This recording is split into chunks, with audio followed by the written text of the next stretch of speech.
Yo.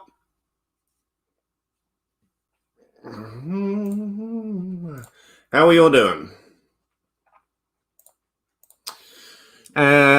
Just, keeping everything typical and par for the course. I am kind of working on stuff even as I get in here. Still building my sheet. I'm gonna tell you all about it in a second. Let me just get everything set up in here. How you all doing? Any questions so far? Got Scott Fishbowl's questions. This is a Scott Fishbowl podcast or Scott Fishbowl live stream. I'll get my words right in a minute.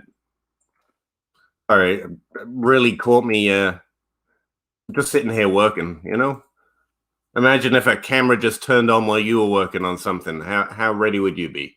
All right, so I have built and am building a draft sheet as usual for the Scott Fishbowl, which I'll tell you all about in a second. But as you can see from the numerous links below, there's a whole bunch of ways of donating to the Scott Fishbowl, including the Scott Fishbowl Podathon donation link. I recommend you use all of those. I haven't set up one for myself for this stream or the sheet itself because I don't really care about amassing a number and then tweeting out, hey, look how much I raised. One, because it's always going to pale in comparison to the Podathon or John Bosch's Eliminators. And also, I just don't really care about that. I want this to be more about encouraging involvement. Someone tweeted the other day, I think it was a reply to one of my threads, like, could they get involved if they weren't in the Scott Fishbowl? And I was like, yeah, it's a charity, not a club. And that got me to thinking about this stream and my involvement in Scott Fishbowl in general. I know it's very frustrating to hear about it constantly from some of the accounts you like to follow when you're not in it. And, there's some lip service paid to, it's for everyone. And that's true. But like, there are cool shirts and there's cool data flying around that you can collect for virtually nothing. And people are giving away avatars and people are giving away banners. And they're doing all this work to try and raise money for the Scott Fishbowl.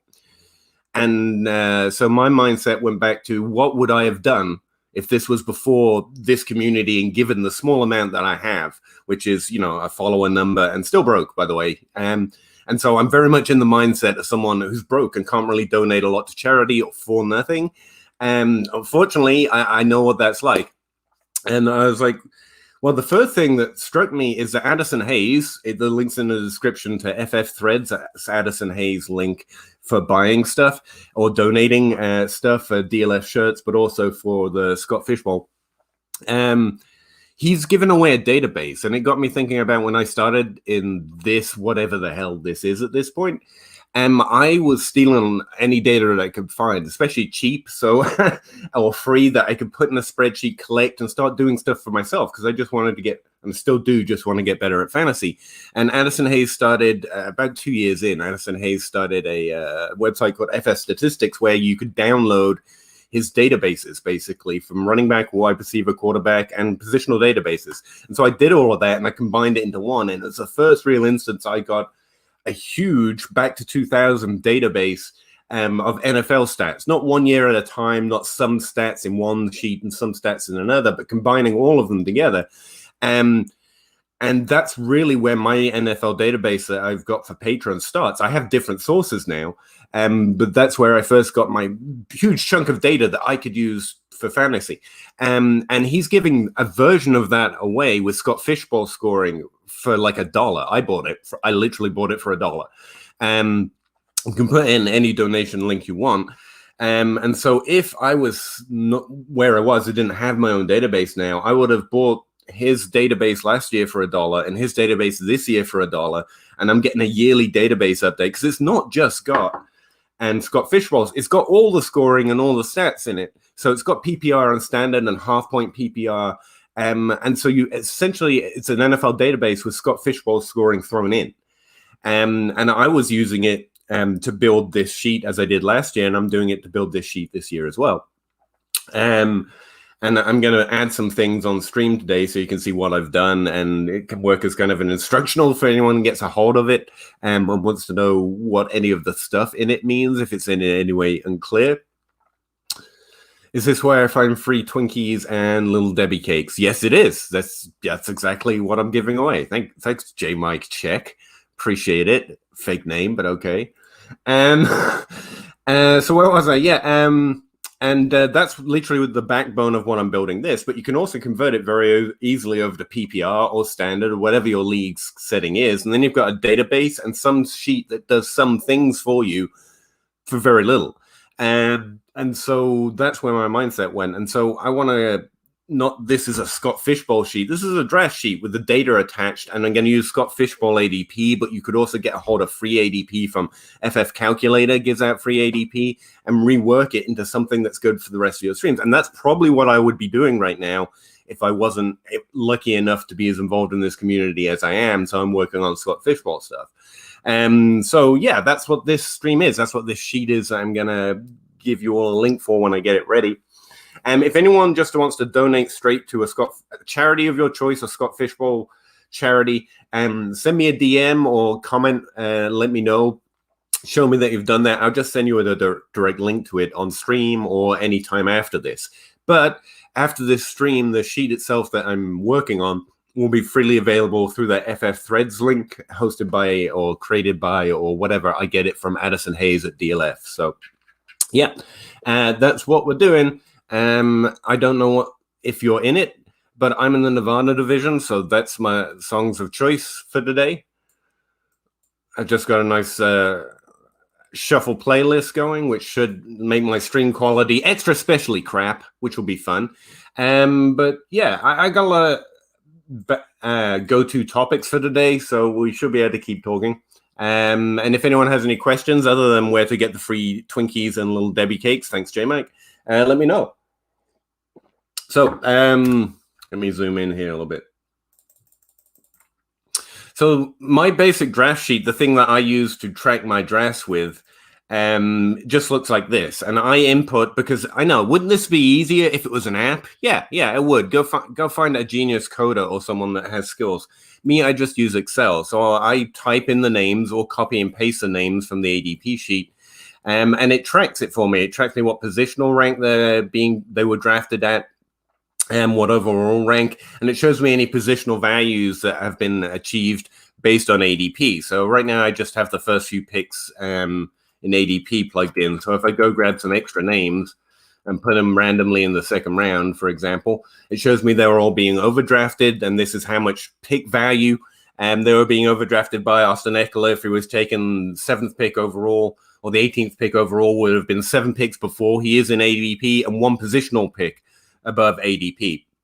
Now, the things I've been adding to it this year that weren't in last year, it's actually getting a little more complicated about the players suggested. For example, you can just ask it to look at a position and tell you who's the next player drafted at that position, and it'll pop it up right on the next pick number. So Aaron Rodgers should be the next QB drafted according to ADP, but it also tells you who's falling by the highest positional value still on the board. That's actually based on this little table I have going on over here, but you don't need to worry about it. It works automatically, but it is in there. So it looks at which positional value is best based on if they were drafted at that pick. And then it shows you which player is falling based on ADP the most. So right now, Aaron Jones is falling. And if you went and looked at the ADP, you find that Aaron Jones is the next running back taken. And that's the highest positional value, actually still going per ADP. And the ADP itself is from Kevin O'Brien's site, the FF Engineer. There's a link to that in the description as well. Let me see if I can get Kevin's site up here. I probably should have had that ready, but I'm terrible. Kevin's gotten back involved in podcasting, but also creating Scott Fishbowl stuff, which is pretty exciting for us. So the way I got ADP is he's running sophisticated methods of gathering it and making people do mocks and stuff like that, and doing all that hard work, and I'm just copying and pasting it. Now, his name format's a little weird, so I had to do a little work on the name format, but other than that, It's exactly from Kevin O'Brien's mock data that he's gathering. All right, so where were I? And that's what's in here. This is Kevin O'Brien's latest ADP data. And I also have a cell that's removing some formatting from names to make it especially easy. But that's neither here nor there. So yeah, the sheet also has current ADP. Now, obviously, in a week, the ADP will be a little bit outdated. But something that Kevin's already found is that ADP is actually really closely correlated to actual draft position.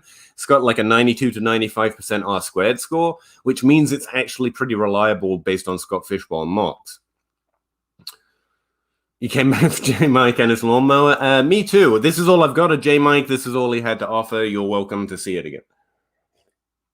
All right.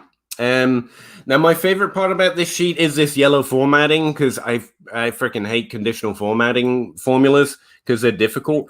But I managed to make it work. So if you note a player drafted, it actually highlights them in yellow. And so this is probably one of the easiest advantages of actually tracking the draft, in that you see that these 3 players have been taken and all these players haven't been taken. It's just a really easy visual reference.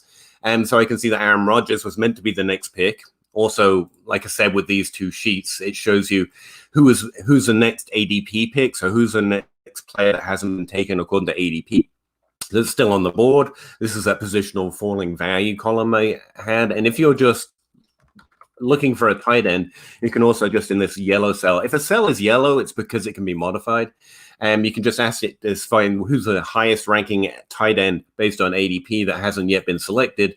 And it pops up and tells you that right now it's George Kittle. So you can just quickly and easily find out who's the next guy at any specific position. Let's turn that gray because I just said that thing. All right. So yeah, that's some of the stuff I've got working on in here. Just as your draft goes, it can tell you some interesting things. And it's also just a good way to find who's not being selected or who might be falling. And I've got a few columns in here to try and help you highlight that. And it can also show you, if you're drafting well or badly compared to ADP. And that's something I look at a lot as well. And the other thing this one's complicated, but the other things I have in here is just a basic scoring history tab. So it shows you who's the top, what did it go to? Top 50 scorers by position since 2009. So in 2020, the top 5 scorers with 3 running backs, one wide receiver, and 1 tight end. You can see there's pretty much always a tight end in the top 5. Sometimes there's two top 5 tight ends. And this is flex ranking. So it's overall scoring, which again is why a lot of people are talking about the extra value of tight ends in the Scott Fishbowl draft. I think you can see just visually low, since running backs are orange, this top 5 grid here since 2009 is heavily populated by running backs. Now, there was a year from 2014 and 2015 where we had the 2014 class going off, where wide receivers are having an above average involvement in the top 5. But yeah, basically it's running back landscape, top 5 easily. Apply your draft strategy as needed. But again, this tab isn't meant to tell you what to do. It's to show you what has happened scoring history-wise. So you can also see the average points per game for different positional ranks since 2009. Or you can ask it to go further back, I guess, and go since 2000. And the cells in yellow, so it can be manipulated. All right. You can also go and look at, again, this is just a table that's meant to describe this big-ass thing over here. So if you want to know the number of players by year that were in the top 12 or the top 24, it works that out for you. And you can see on average, there are 8 wide receivers in the top 24, 11 running backs in the top 24, and 4 tight ends, which is exceptionally high. Again, because it's Scott Fishbowl scoring. All right. Down here, I got a lot of little tables like that, essentially, to show you the average points per game in Scott Fishbowl scoring by positional rank. Again, it's just a shortened version of this larger table where you can see it by individual positional rank. This is just a quicker reference things. We really think about players in these bands rather than anything else. The number of usable weeks for running backs, wide receivers, and tight ends and quarterbacks given their positional ranking. If you're interested in usable weeks, this is just a quick reference for how you can make those 16 weeks you need at each position. If you have a running back in the top 3, you really only need another top 36 running back to get 16 weeks, but we're actually looking for 32 overall since we're starting 2 and so on and so forth. Also ceiling weeks, number of ceiling weeks. And you can see this heavy positional advantage in the top 5 of running backs positional rankings. And, you know, you get 9 and 10 ceiling weeks, which means they're finishing in the top 12 every week. Well, 9 and 10 weeks anyway. So yeah, and you can also see that wide receivers in the top 5 score about what running backs in the top 12 do in terms of ceiling weeks. And you can see how top 12 wide receivers should be valued as low-end running back 12s, I think. But that's my interpretation of it. You can look through it and find yourself or your own opinions. Again, that's what these tabs are meant to do. I'm not trying to tell you what to do. I'm trying to give you some background information on a scoring system you're probably less familiar with, so you can make up your own mind. ADP Trends is something you can see. This is actually what I was working on when I came live here, and I'll talk about that in a bit. But this is using ADP to tell you how many players are taken positionally in rounds. And remember, because of the high correlation to a Scott Fishbowl ADP and the actual Scott Fishbowl that Kevin O'Brien found, this is actually pretty accurate. So you can assume that 6 quarterbacks are going to be taken in the first round, 4 in the second round, 3 in the third round, and so on and so forth.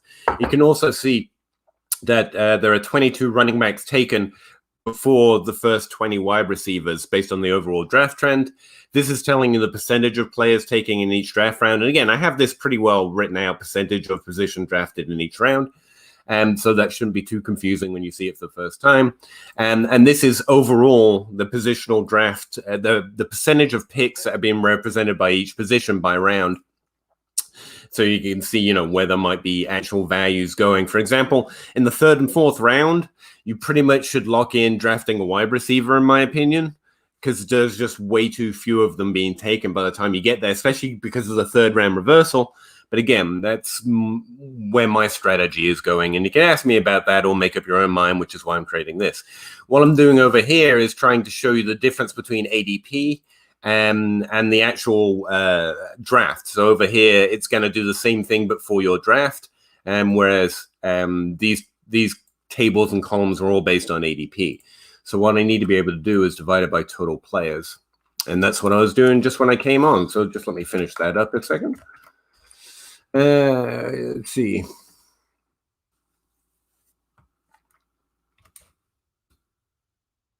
Actually, what I could do is really super quick. Go to the draft, because it's tracking what the draft pick is. Mainly so some of my other columns can work, but it can also help us out right here. All right. I've got to talk about this little table up here as well, but...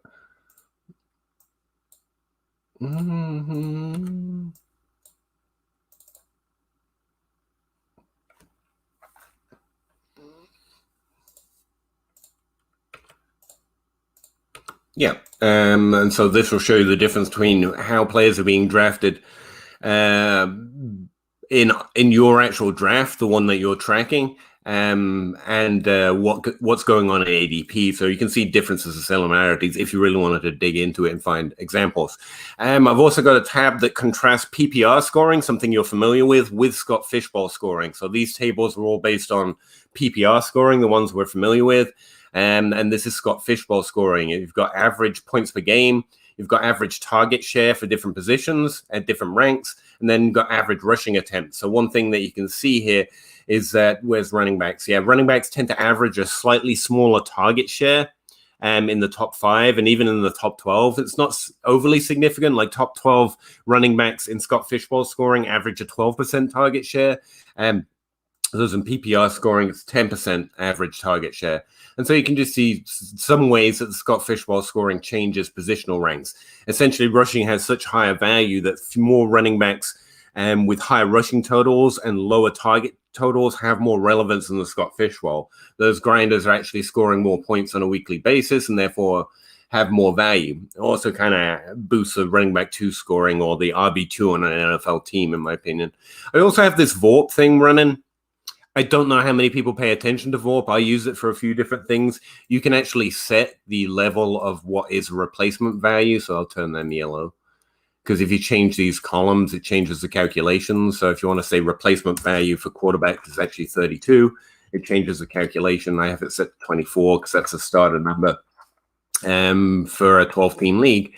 But yeah, it just shows you the value over replacement for different positional ranks based on these replacement level thresholds that you set in points per game.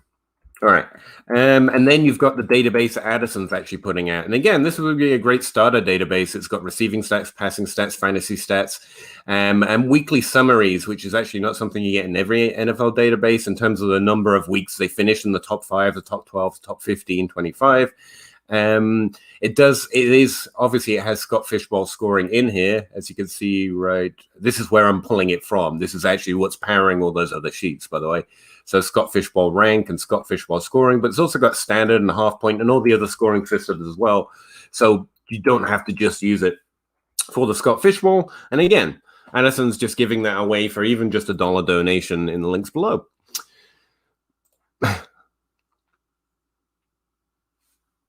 You really should, J-Mike. J-Mike says he's cutting the grass on Thursday. He'll live stream it just to re-show the lawnmower of the very famous meme at this point. Sounds like expensive content. Is that behind a paywall? No. Craig, I appreciate the lead in. No, I'm just going to give it away to anyone that's getting involved in the Scott Fishbowl. If you go get an Avi from the Scott Fishbowl Avi makers, or you retweet a link or you donate, just let me know and I'll hand it out. As for expensive, no, it's got a manual element to it, which is only true in my content because I'm not a coder and I can't build this as an app, in that you have to input the names yourself as your draft goes. I don't mind having that level of control, which is why I tend to build stuff this way. But I know some people would just rather track it automatically on the internet. That would be expensive content. This is just a thing I built that I will use. It's actually, I use a version of this. I built it last year for the Scott Fishbowl 10. This is Scott Fishbowl 9 shirt, but and then I ended up converting it into something that I use for my regular drafts, rookie drafts, and also just straight up startup drafts. Now, obviously, I use different ADP, normally Dynasty League Football ADP for that stuff, but it works the exact same way. And I don't really need the extra tabs, but that doesn't matter. Now, this one's weird. It's called Strat Tester. And no, I don't know about its efficiency, and I can't get the flex spots to work. But essentially what it is if you've got 3 spots here, and you can just decide 3 different draft strategies. Say you want to go quarterback, because I'm the first pick overall, so I'm strongly thinking about that. And then I want a wide receiver in round 3 and 4 because of that positional value, and then I'll switch to running backs and get a tight end late in round 8 or so. Then essentially this tells me the points per game projected if I get all my positional ranks correctly. If I'm drafting the running back 12 where I think the running back 12 falls, then this is the points per game they'll be getting for me. It is actually a pretty complicated build, but again, it just gives you an average points per game. So this strat I just outlined is terrible. Quarterback, wide receiver from the first spot gives me terrible points per game compared to going quarterback, wide receiver, tight end, or tight end, quarterback, wide receiver. I don't want to give too many examples of this because you can already see how it's going to start being just a word soup, quarterback, running back. But again, you can just test different ideas. It's not perfect because it has to assume you get the positional rankings correct, which isn't true. You're going to draft some values and some duds, but I think it's fairly interesting. Just to get an idea of how you might want to start, or especially if you don't have the first pick like myself, how you could start as the draft goes on. If quarterbacks are going off the board, you can say, well, what if I look at my third strategy is leaving running backs a little later, and it will calculate an average points per game. The strongest start I've found so far is going quarterback and tight end early as possible, really. But anyway, again, I'm not actually going to tell you what I think you should do unless anyone asks. It's more just I created this as a way for me to try and test ideas on how I might want to start. And that's it. I think that's the whole sheet. All right. So I got to get it finished up, sent to Addison, and then we'll have a link for anyone after the stream that wants to buy it. Outside of that, DM me, comment below, and I'll happily send you the link as soon as I get it uploaded. I'm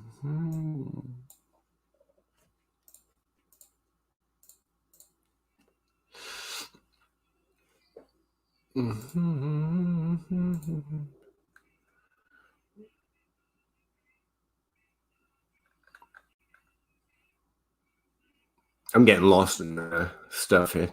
All right.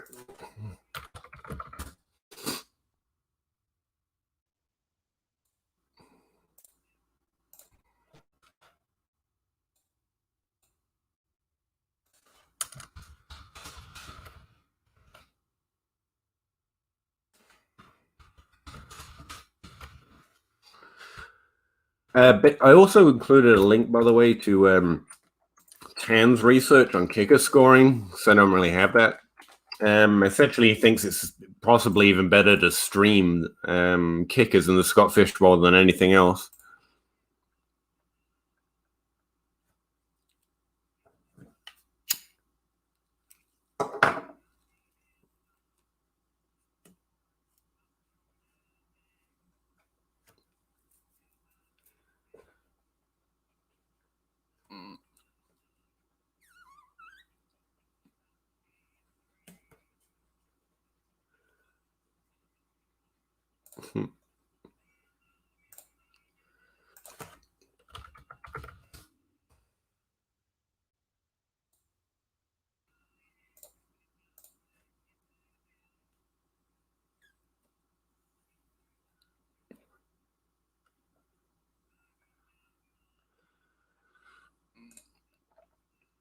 Sorry, I'm reading messages. I swear I'll get to work in a minute. Oh, I did. I screwed something up. Look at that.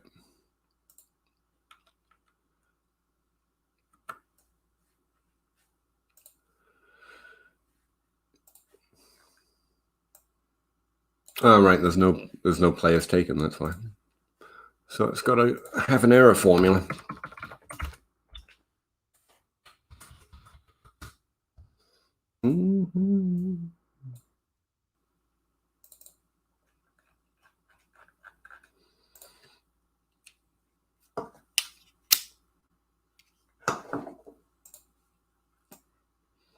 Actually, I think we can do this a little better.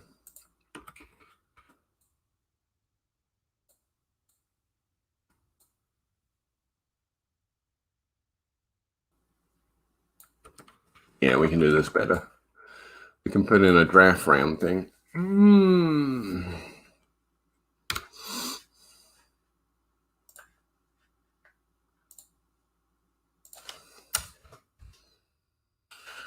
They just count them in that draft round.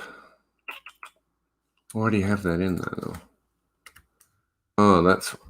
Yeah.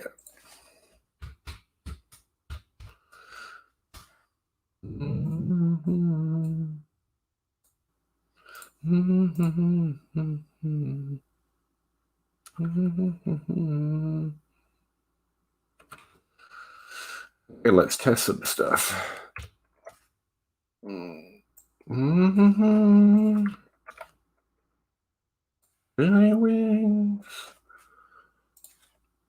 I'm building a Scott Fishbowl draft sheet. What are you doing, Connor? And testing some of it too, for funsies. I actually think this is interesting. This falling positional ADP thing. I've got this idea that there's a value-based drafting strategy where instead of the value of positions or players, instead you just look at the sum total of how much they're falling in ADP and positional rank, and that determines your next pick. Just take the ADP kind of a thing. But anyway.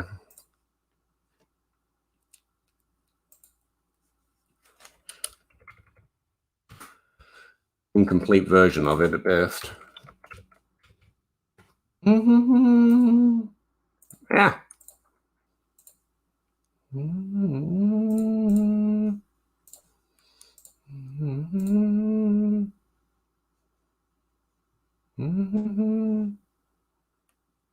Let's do it that way around. Add some tight ends so we can see what that looks like. Hang on.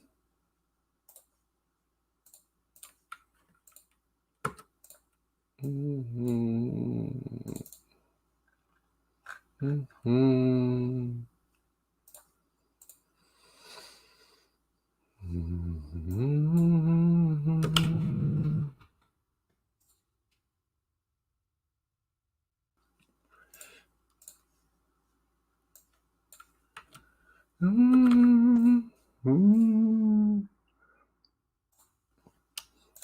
wing. I'm just testing everything's working, so I'm adding in a fictional draft and just seeing how everything populates the right way.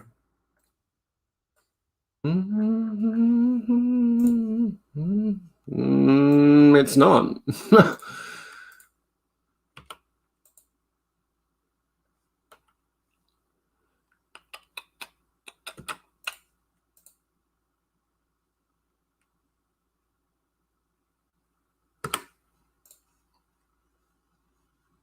Oh, that's why. Round's meant to be D. Ah, there it is. Got to lock the cells, Connor. I mean, come on.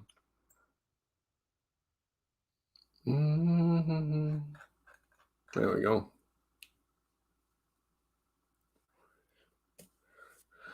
So if a draft follows ADP exactly, it should come up the same.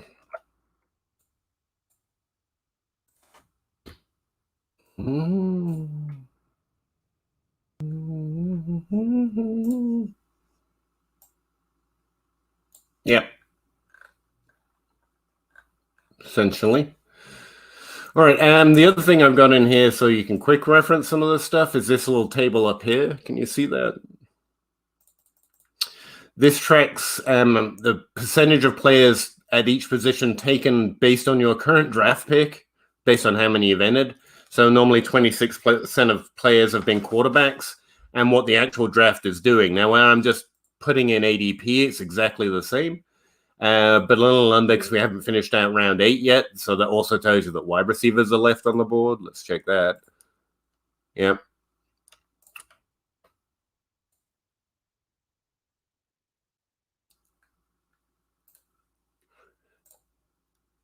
Yeah, there is exactly the same. And so it's tracking the percentage of players drafted at each position and the percentage of players drafted at ADP. And that's kind of always visible no matter where you are in your draft. You can just scan over to the right and see if there's any differences. So this is kind of a quick reference version of this big monster over here, really. And I'm kind of proud of that one. I drove home thinking about making this specifically. I was pretty excited about it because I'm very lonely and boring. Very lonely? No, I'm not lonely. I got a family. But you know what I mean. Sad loser, loner, whatever you want to call it.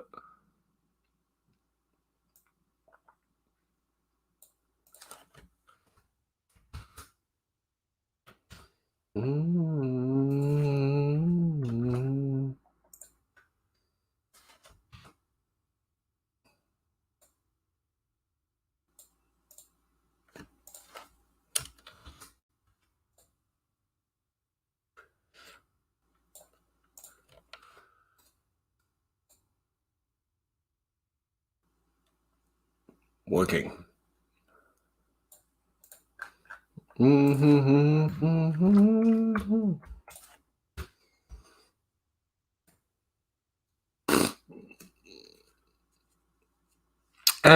Yeah, it's pretty useful.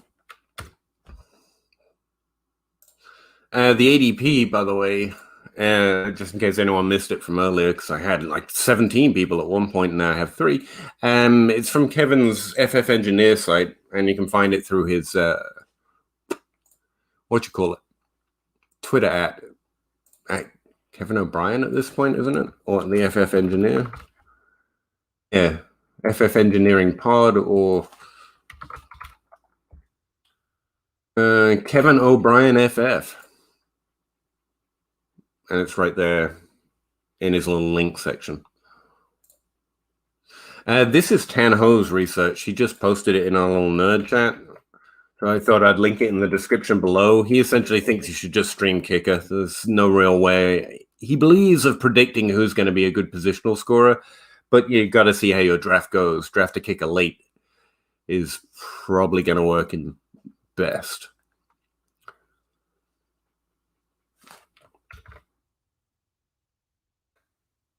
And this is Addison Hayes' FF Threads link in the description below. You can see his Scott Fishwell database right there. And that's where I got the data for this sheet. just by using the default. You can charge yourself -3, so I guess that means Addison gives you money. I'm not sure. And this is where the link to this is going to be hosted once I get it sent over to him, basically. Where's my sheet? There it is. I think I'm good. Oh, and there are some other stuff, like you have to select your draft position. Crap. See, that's why we do a rough test. Okay.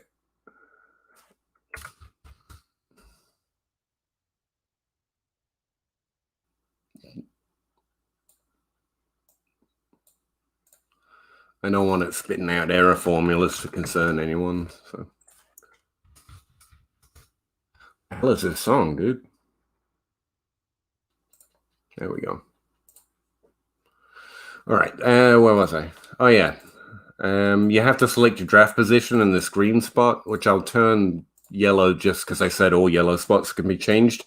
So if you're position 12, it retracts it. It now knows your team 12, and so it highlights where your picks are in green for funsies, just so you know when your pick's coming up as the draft rolls around, because believe it or not, it's something I lose track of where my pick is. Also, if you filter it, you can filter by teams, look at individual teams from your draft if you're tracking it accurately. This should work for all positions. Yeah, 8 team. See, it's highlighting which is your pick. Since there's no trading, this is fairly simple conditional formatting to write. Yeah. That third round reversal is going to kick my butt and anyone who's got an early pick, I think.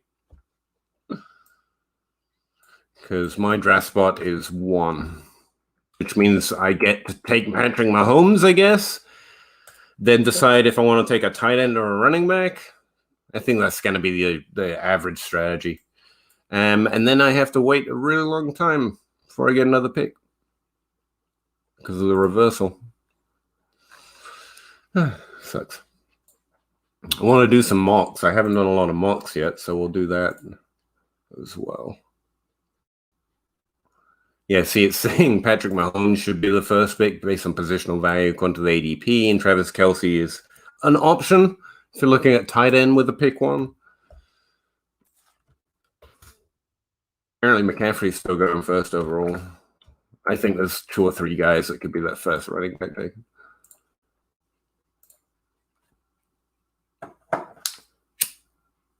Yeah, you're not getting both. I think Kelsey's going in the first round.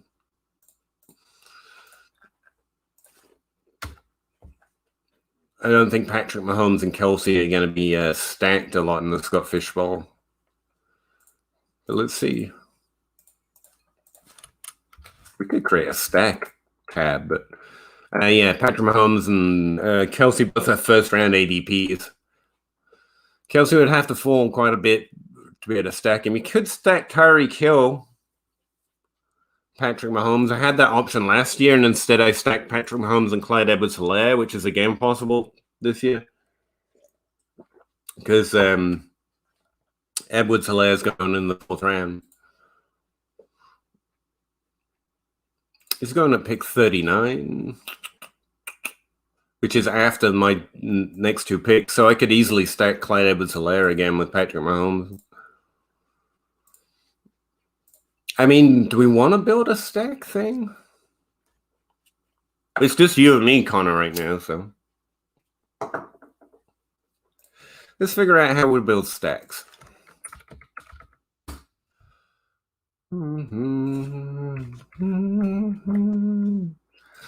Take teams. Remove duplicates. So we just have the 32. Thank you, free agents. So how do we go about finding out the cost of stacks?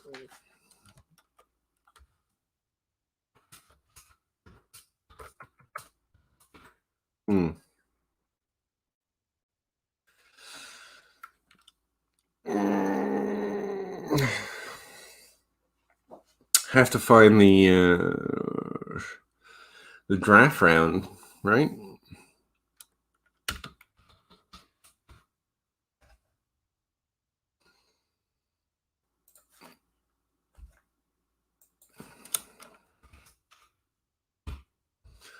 draft round of the quarterback.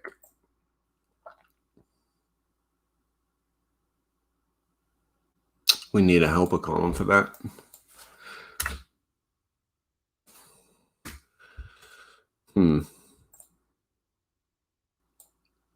Which I have room for.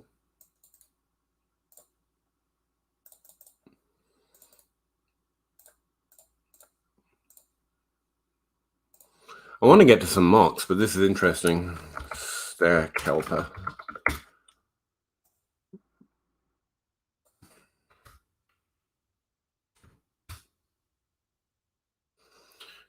Count if S.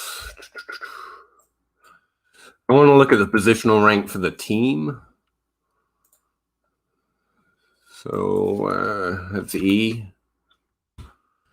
On that team, at this position, which is M.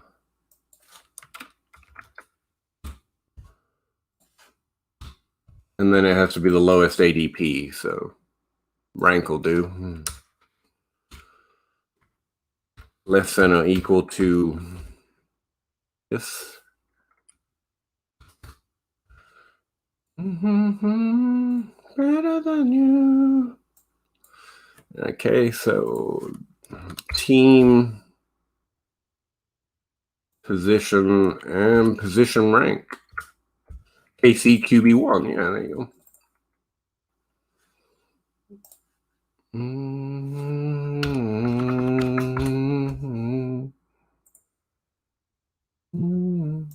Find the round.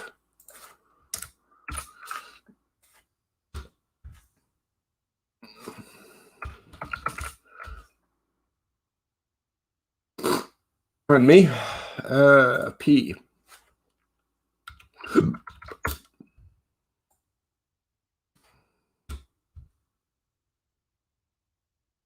KC QB1. Lock in the right cells. So the first quarterback taken on the Kansas City Chiefs was taken in the first round. No shit, right? Better than you.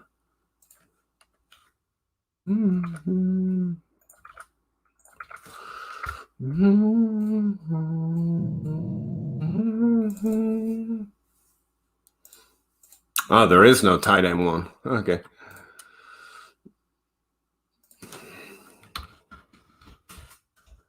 There's no tight end one of the Arizona Chiefs. What do we want it to kick out if that's the case? Just a dash, I guess. All right. But we also want running back 2 and wide receiver 3, right?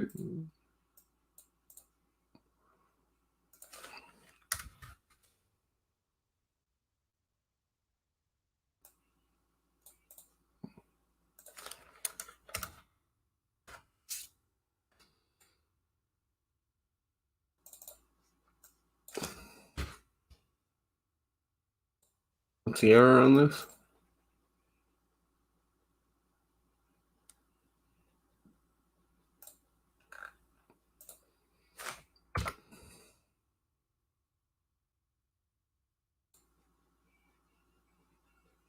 Inconsistent formula. I've never seen that one. Yeah, it's fine. I don't know what Excel's problem is with that. I guess we could do this.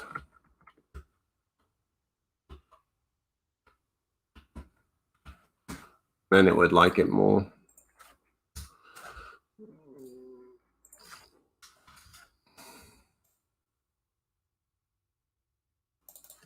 Yeah, it likes that better.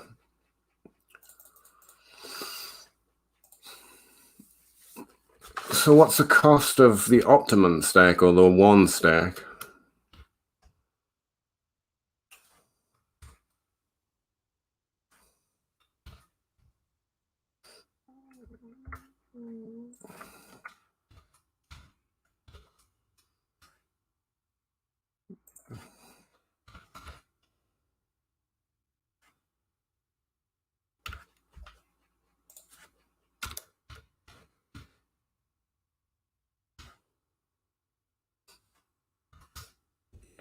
That's not possible for them.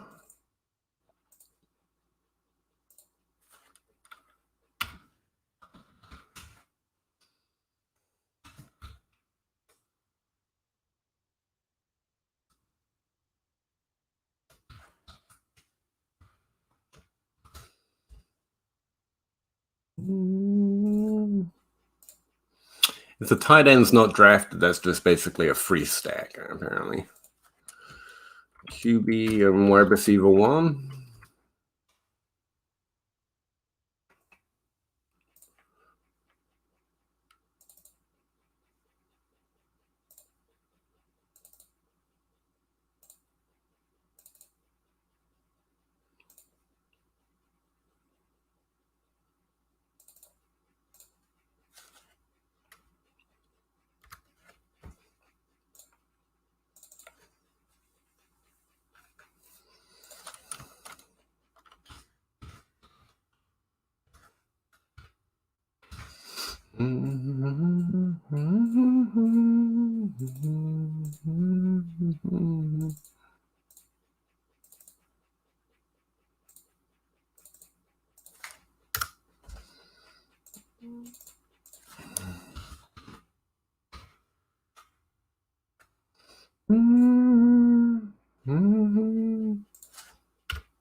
Cheapest team stack.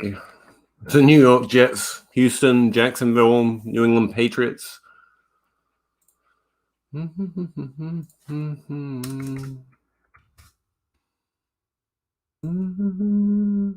can do it this way.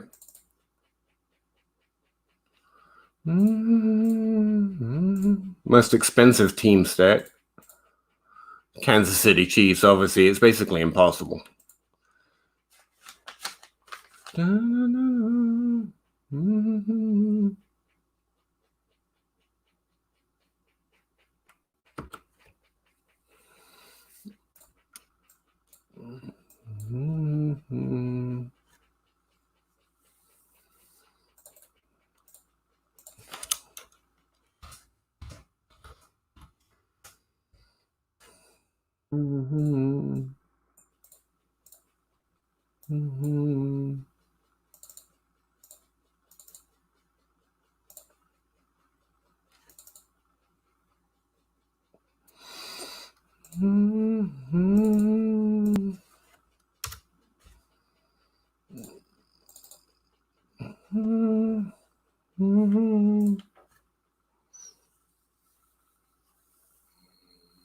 Stacking's powerful, more powerful in best ball, to be honest. But it's all the rage these days. I've seen it gain popularity lately.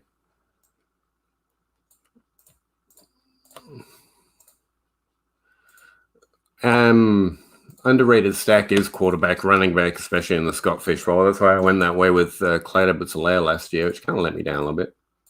But it did fine. Got to the playoffs.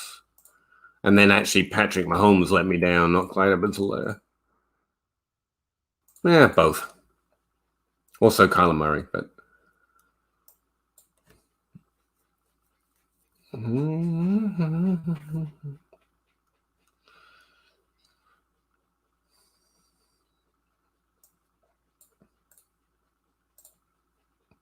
We can rank them too, because I'm not sure many people know what those numbers mean.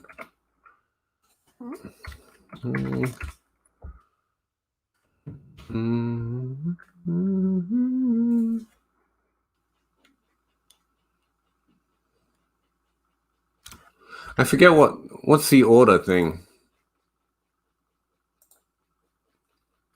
0, 1.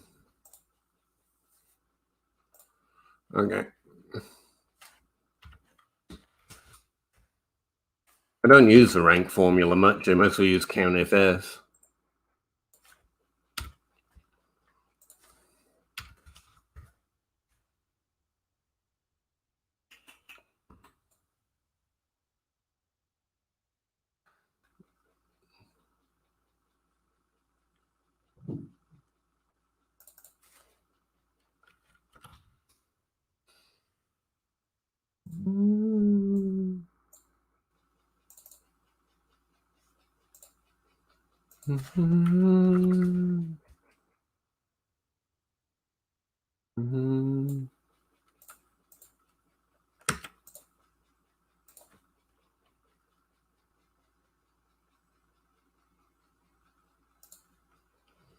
I'll lock the numbers in.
So, oh, I got that's all the wrong way around.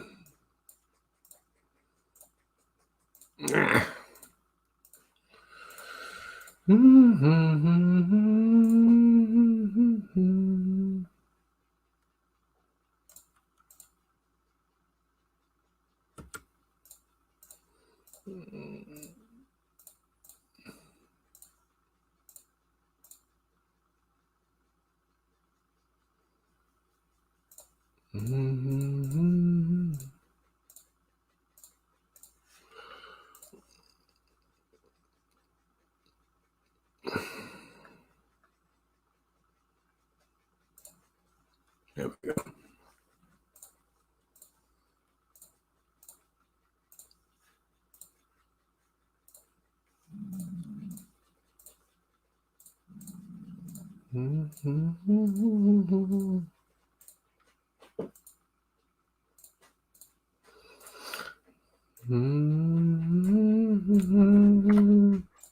All right. Stack column, why not? Stack tab.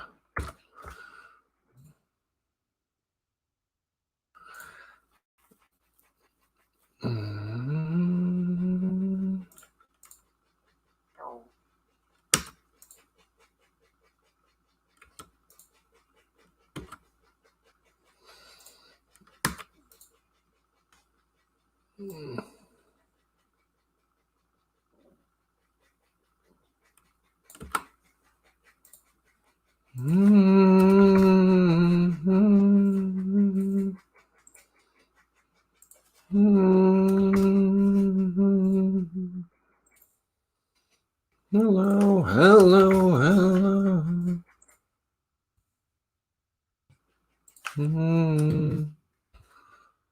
Hang on.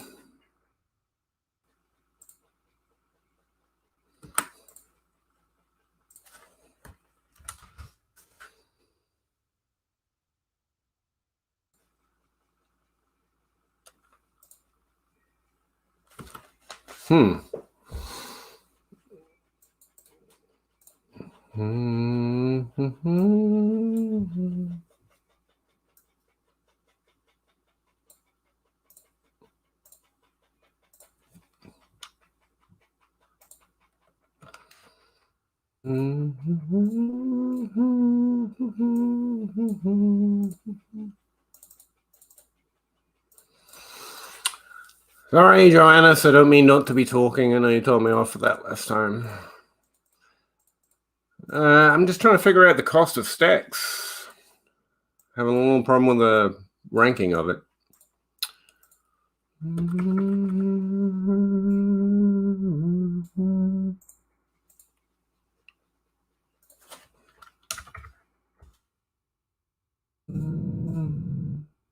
Detain us. Here we are now. Detain us.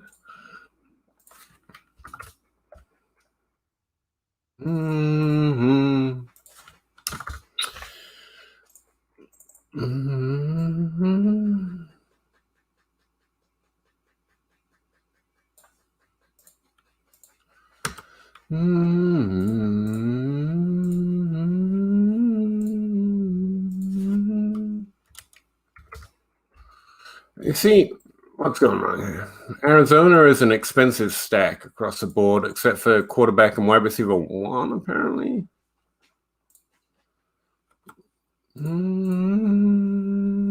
Oh, I see what happened. Whoops.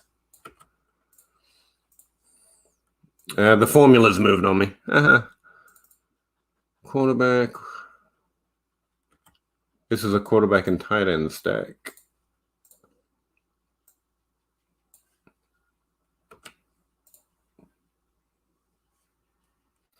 Quarterback and wide receiver 1.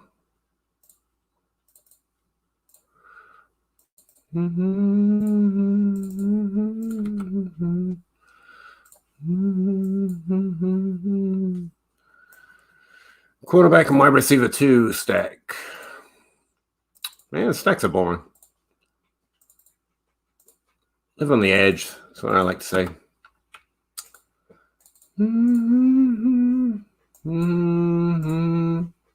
Detain us. Quarterback and running back.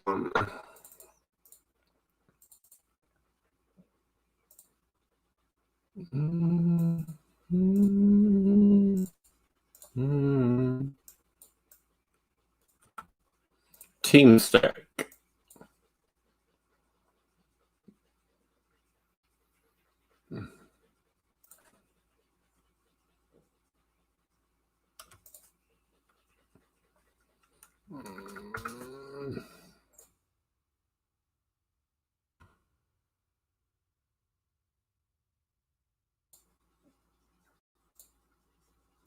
Yeah, most expensive stack on the board is going to be the lowest.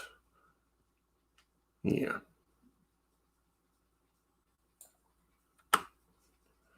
What the? Go away.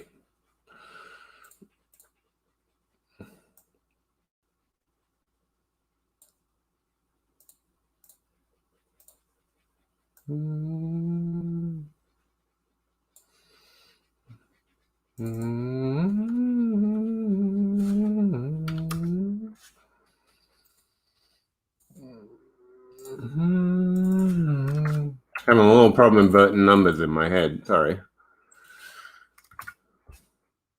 A stack. If the players are being drafted in the same round, it needs to have the lowest number, apparently. Oh.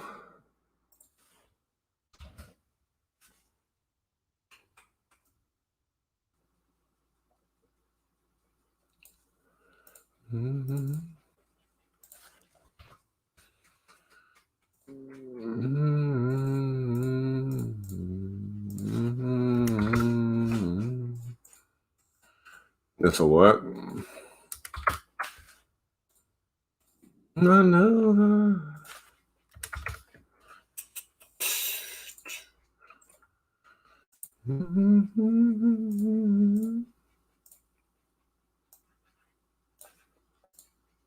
Oh, Carolina tight end stack is real cheap. What a surprise. Yeah, it's working.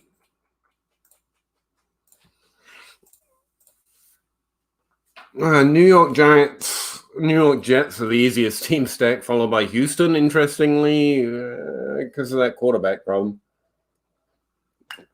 And Brandon Cooks. Actually, Houston's a really interesting stack. Jacksonville's pretty cheap. Seahawks is about in the middle. Interesting. Hang on.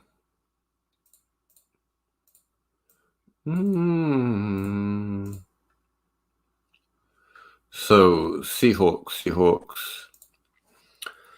A fairly easy running back and quarterback stack, which is underrated.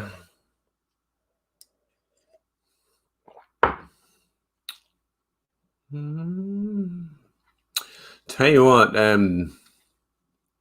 we should do defense and running back. Yeah, a minute. Are we drafting defenses in mocks? What positions do we have? We have place kicker, no defenses. Okay. Well, kicker and defense. Is that an interesting stack? I don't know. But we don't have defenses in the ADP, so assuming we're not drafting them.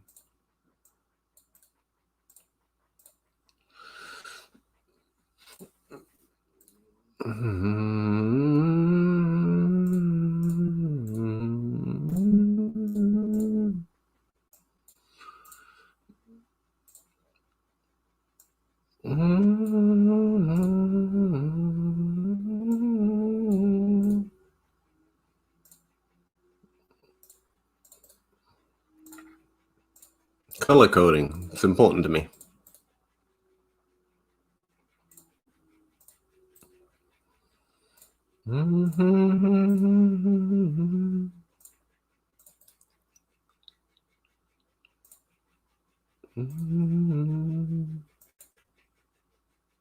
Too important to me, really. All right. My draft track is fixed. I'm going to go find some Scott Fishbowl mocks. Where are they?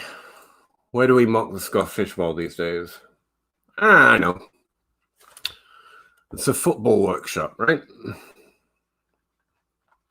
And the Eskridge site. Worthy follow, worthy website to visit.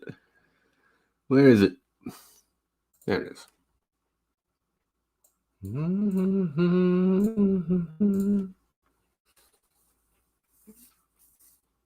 Huh.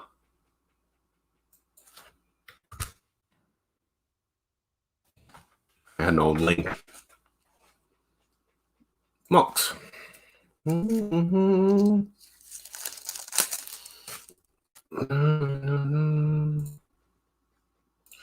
Sorry, I keep checking Twitter. I asked if anyone wants to come on to talk about the Scott Fishbowl today. I did it late, as usual.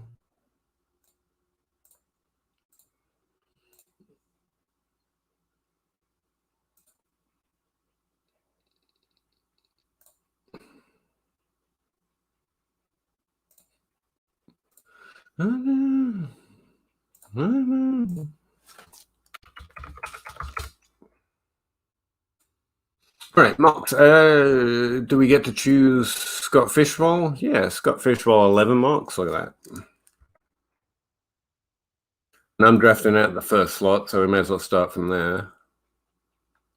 Now, this thing's probably going to work too fast for me to do much with my draft sheet, which is not a great advert, but there you go.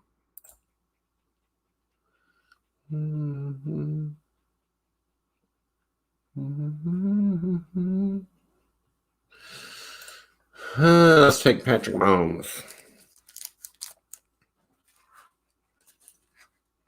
Travis Kelce, Christian McCaffrey, Josh Allen, Dalvin Cook off the board as, what is that, running back 2? Kyler Murray, Lamar Jackson, Alvin Kamara, Dak Prescott, Justin Herbert, Derrick Henry, Russell Wilson. There's Saquon Barkley. I was really hoping. Aaron Rodgers, Tyreek Hill, Darren Waller, Tom Brady, Jonathan Taylor, Ezekiel Elliott, Matthew Stafford, Ryan Tannehill, Nick Chubb, and Trey Lance. All right.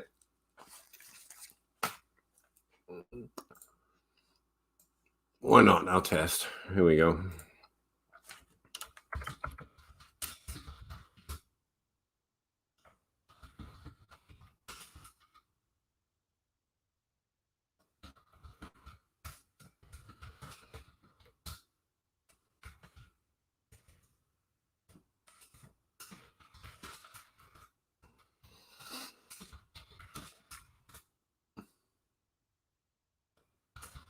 I wonder how long this lets you sit here before it times out.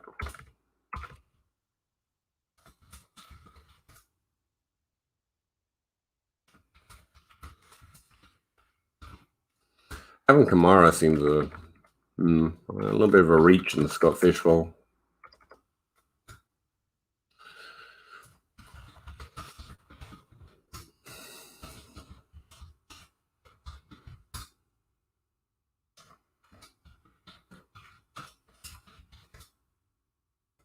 Miss someone. Huh, yeah, there it is.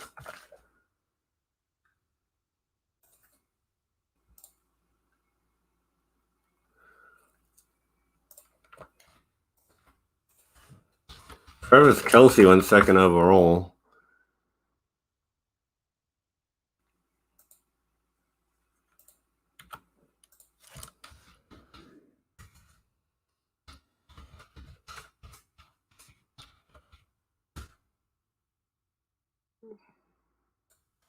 Russell Wilson, Saquon Barkley.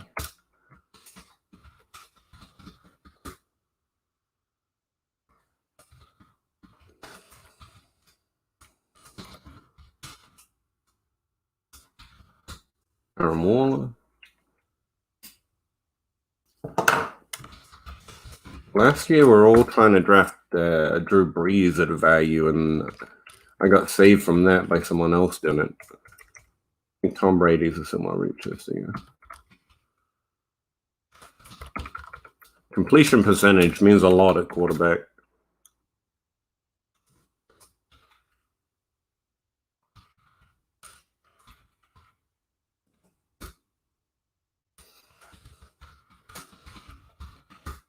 I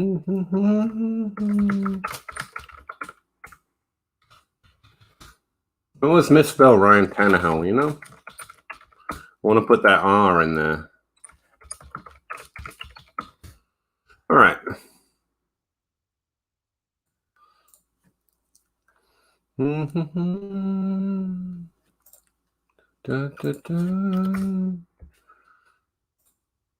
Saquon Barkley, anyone? Okay. There he is. Apparently my spelling's worse than usual.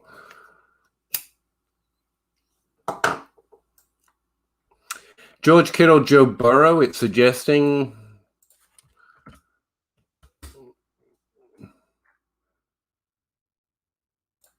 Devontae Adams at running back.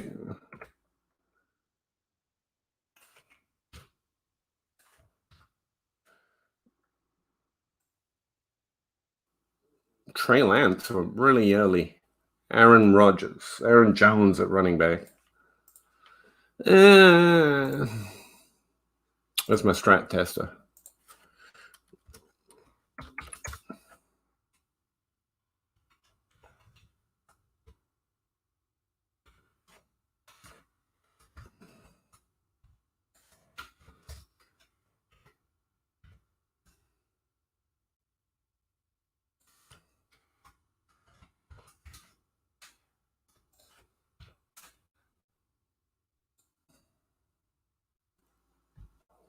Optimum is running back at this range, apparently, which means Aaron Jones. Tight end at this position, Mr. Kittle gets me 16. Oh, it just isn't a big enough advantage. Wide receiver scored about the same as running back from this pick, though. It just not quite the same. Actually, it's giving me a big edge at wide receiver, but I have a hell of a weight from this spot. Oh, no, who am I going to pick? I'm just going to go Joe Burrow, double up QB for now.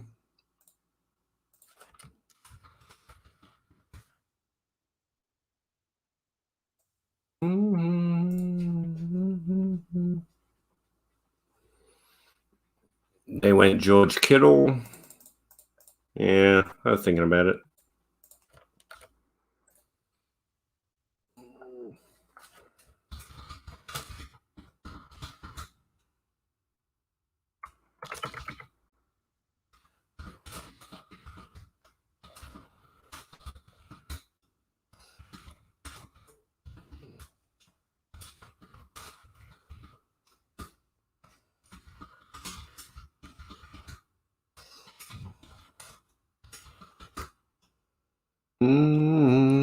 Oh, Austin Eckler didn't make it back to me.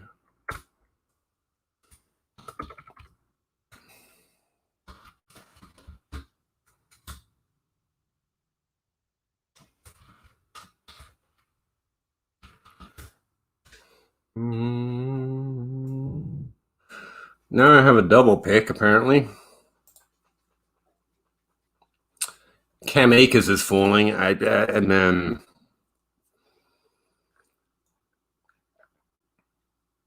Najee Harris is sitting right there, though. I really think wide receiver right here has more advantage.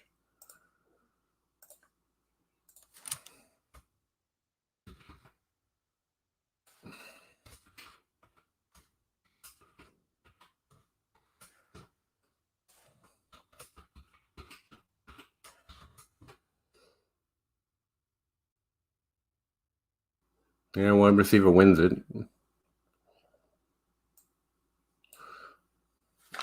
Followed by running back.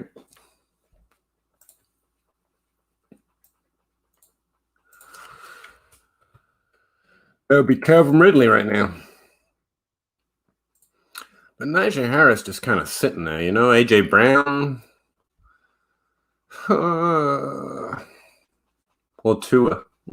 Where's Tua going? Is he coming back? I need a little section in here where you can type a player's name and see when he should be picked. I think that's the thing I need to add. Tua should be going in around the 6th round, so I'm pretty safe quarterback, I think.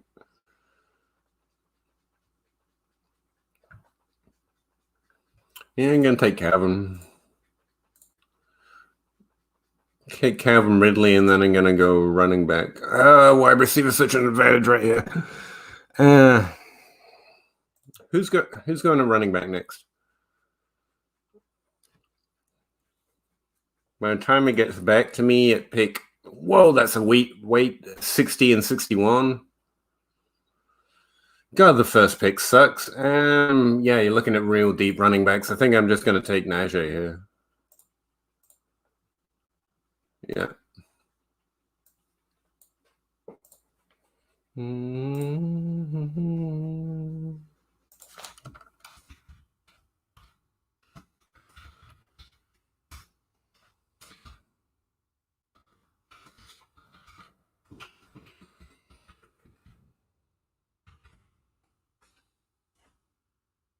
Yeah. Really got to wait, huh?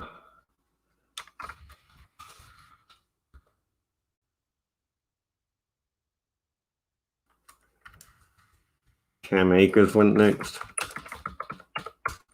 Tua went really early. Okay.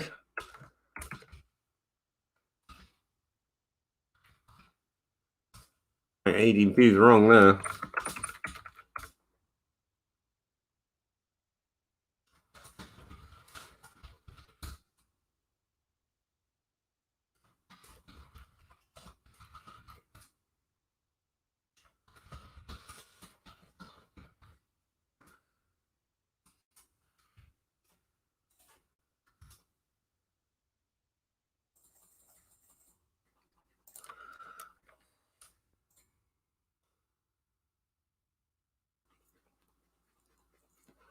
Amir Abdullah is the next pick. That can't be right.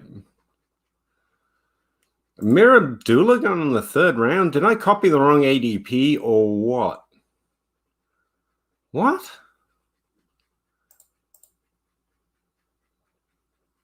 Okay, I gotta check Kevin's ADP. That's gotta be wrong. I gotta make sure I update this ADP. Someone remind me. Check that. What's going on there, Kevin? Clyde Edwards-Helaire, DeAndre Swift.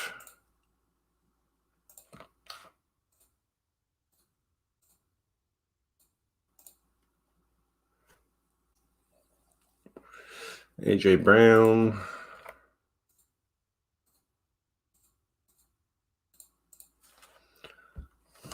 Kyle Pitts makes sense.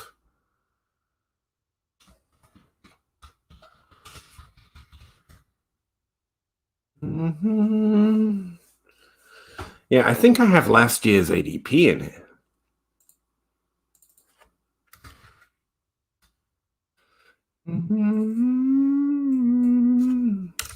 Also, I got to update this.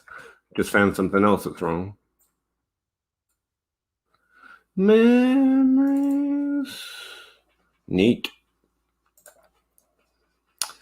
Julio Jones. Julio.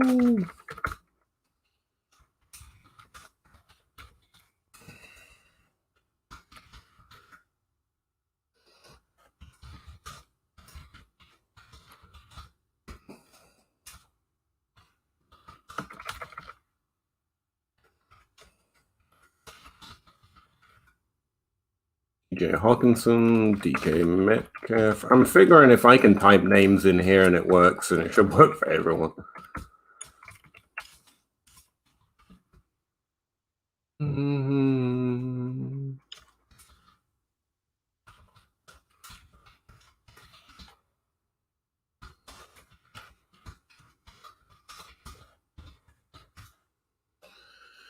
Memory.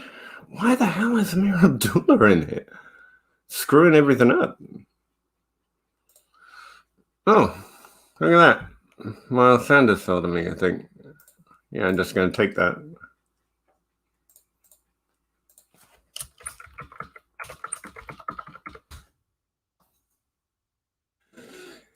Yeah, I got to fix our ADP.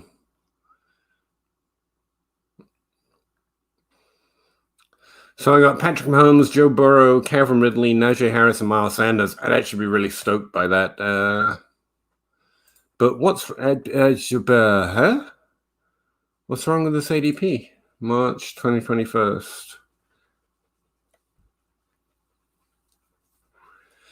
There he is. Amir Abdullah going in the end of the third round as running back 13. What?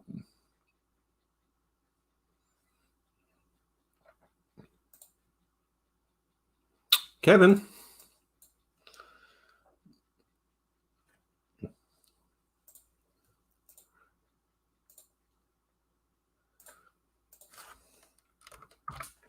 Kevin.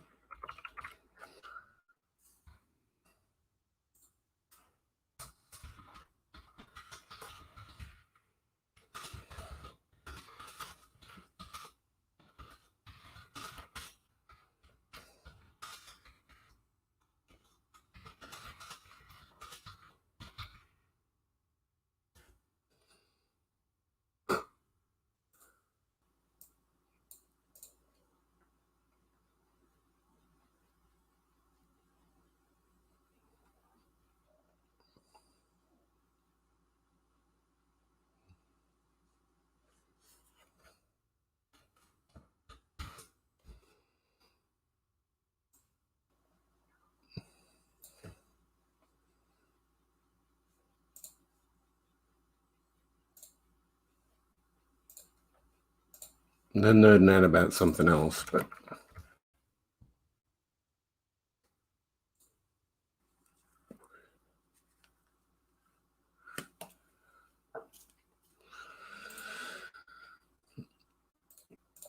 let's see what Mr. Eskridge's ADP is saying. Because it was drastically different than what we just saw. Scott Fishbowl Mark ADP. All right. Better than you. This is not a downloadable format, unfortunately.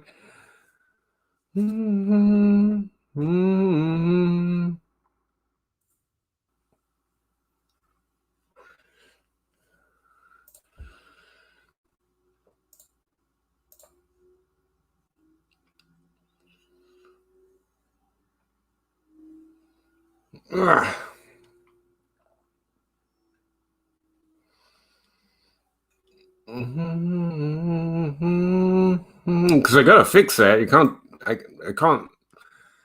can't use that ADP, man. Two going in the sixth, which is drastically wrong to even the first mark I did. And Amir Abdullah is not a third round pick. He's just not. He's been taken once. That's what's happening. He's been taken there once.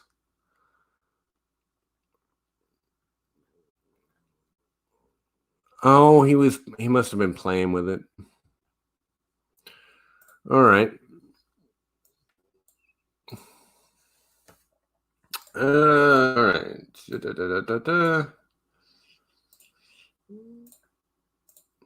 If they've only been taken once, they're just getting removed from ADP. I'm sorry.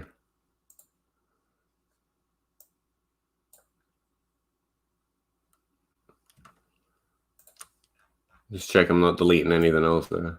Yeah, I am. Once, twice, 3 times, 4 times, 5. Okay. We've got some small samples going on in here, Kevin. And the ADP isn't reflecting it.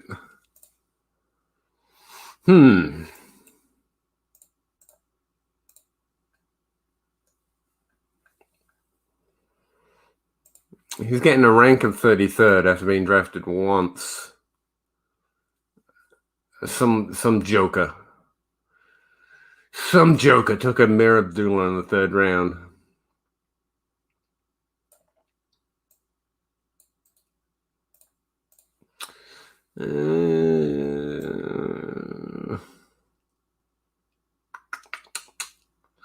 What can we do about that?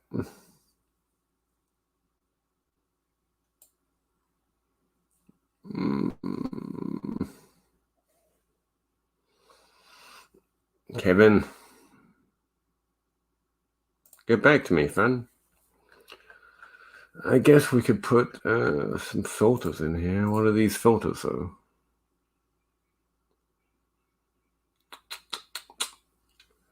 All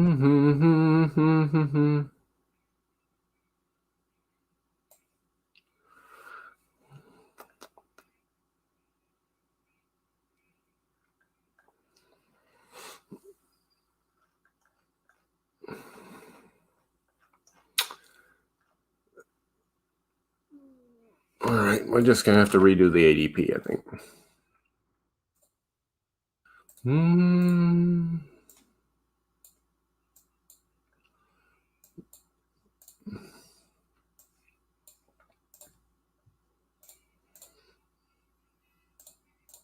If they haven't been taken 10 times, we're just not.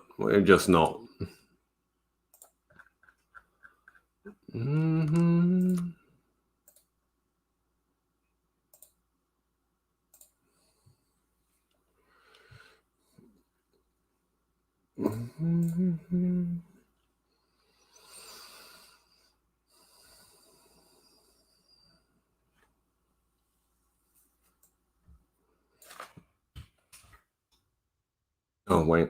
I gotta fix the names.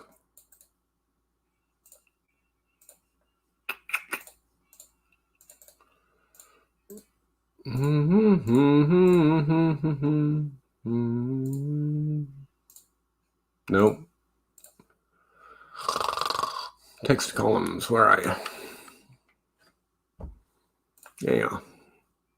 Delimiter, use a semicolon. And the space, maybe? Yeah.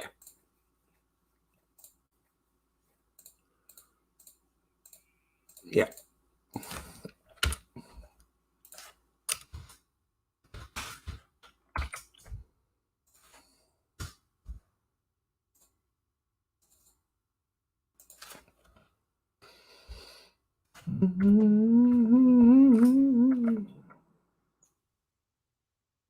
Huh? Oh.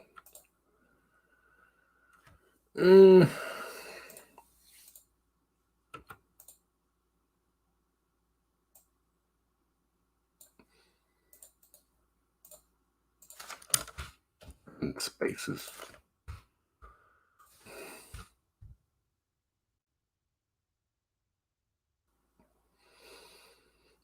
Okay, we're gonna have to correct that manually. That's fun.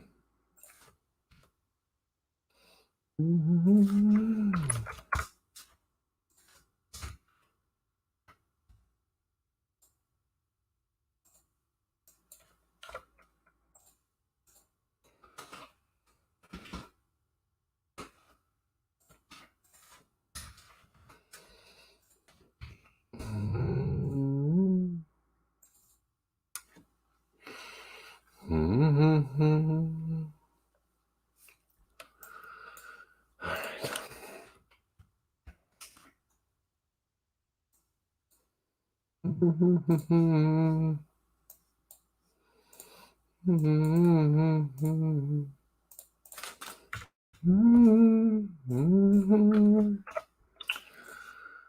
I do a dry run, I guess.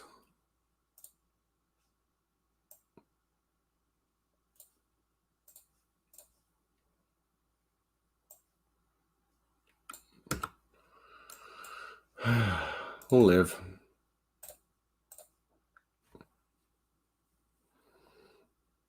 All right.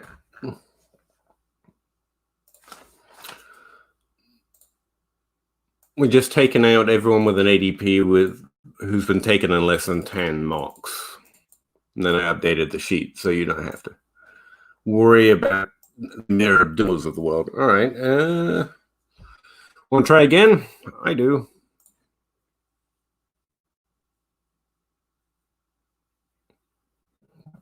Hey, Gree, what's up?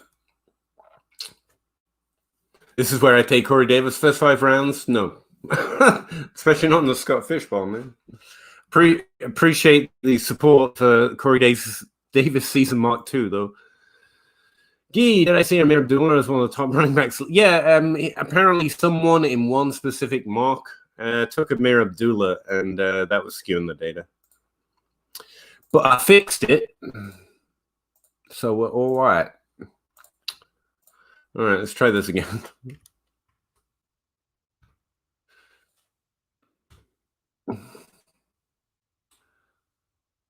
Oh, no, reset. Draft slot 1, please, because that's my draft slot. And the Scott Fishbowl, thank you.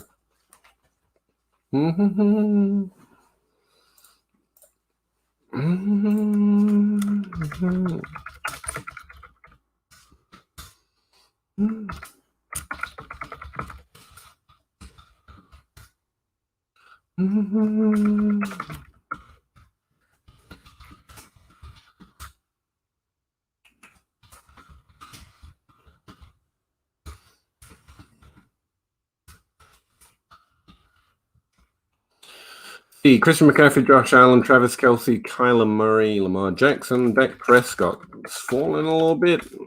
I know Zach Reed's thinking about taking him at 2. I thought about taking him at 1, to be honest with you. The burden of the first round pick is if you think someone's good in the first round, like could be a league winner this year, and just have to draft them. No such thing as value with the first round pick.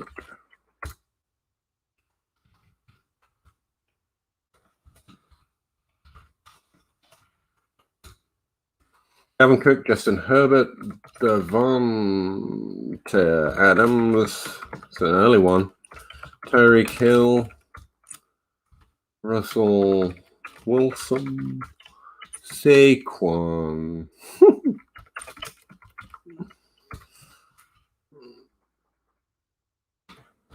I'm the equivalent of an analog nerd, I think, at this point.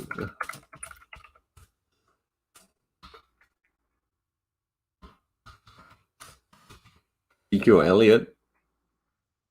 Getting some respect in redraft ADP.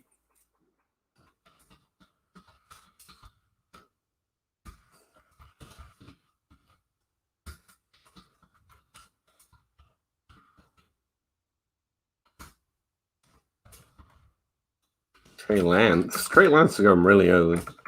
He's going before Trevor Lawrence in this one. Okay, so what's it saying? So, let's see. It's suggesting next ADP pick is Dalvin Cook. I thought I noted him as in Dalvin Cook's. Okay. Dalvin Cook's been taken. Thank you. George Kittle, Ryan Tannehill, Aaron Jones. Ryan Tannehill was taken at this point in the last draft. Aaron Jones and George Kittle seem to be a popular theme around here. I just keep taking quarterback, though. I'm taking Ryan Tannehill there. Now I get to wait a long time. The brand reversals suck. Sorry, they do.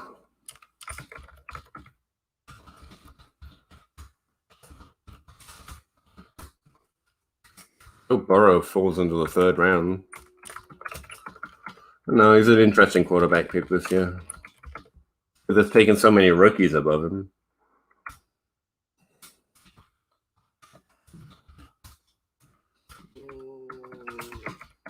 And the Baker Mayfield truthers are out in force in the Scott Fish Bowl, apparently. Wow, Kittle fell a little bit far there.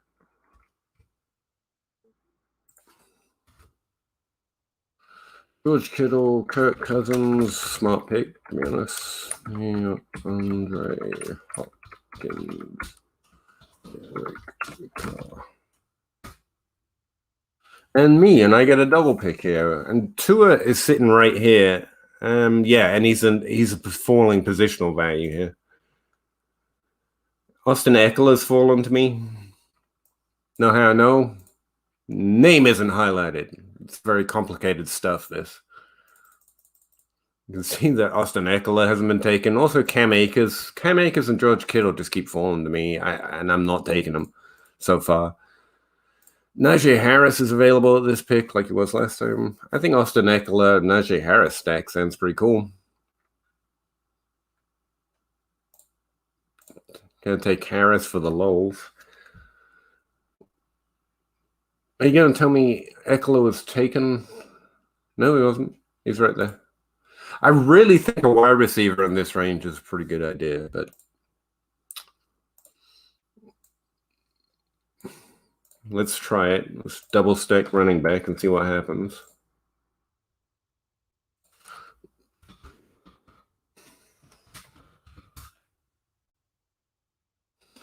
AJ Brown, yeah, wide receiver start going off the board that third round.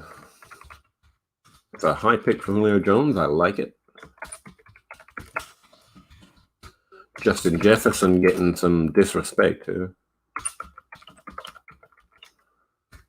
He was taken as what? 8th wide receiver. That's not too bad.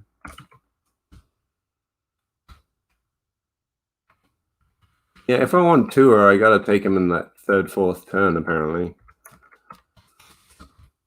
I thought he could work as a quarterback 3, but he's not falling far enough.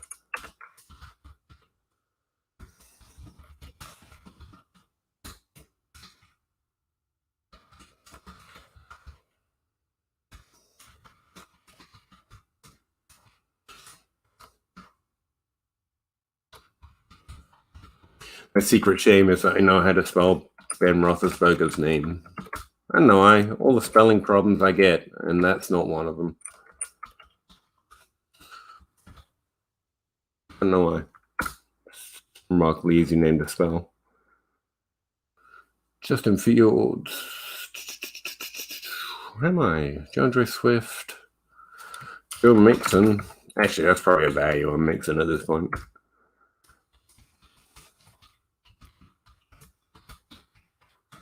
I actually don't hate Antonio Gibson being taken as the 15th. Yeah, 15th running back overall. That's not bad. It's just early.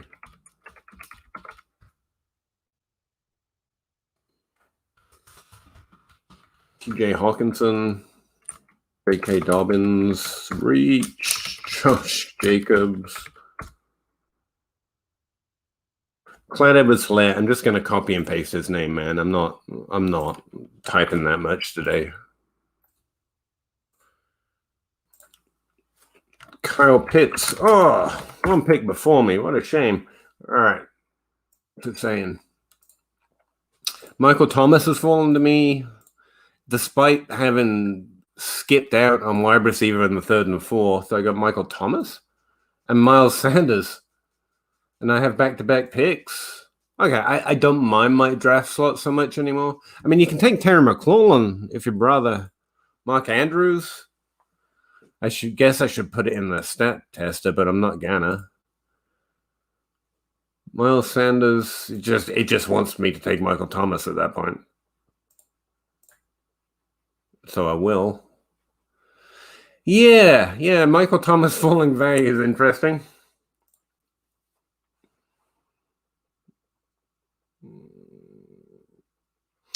Depends on the price. And also you have to just admit to the variance on a week. We tend to think we have more control over our week-to-week lineup than we do. But the justification is essentially exactly the same. It gives you access to a lot of upside fairly easily. Where it's a week-to-week game, especially in the Scott Fishbowl. Honestly, you face such tough teams.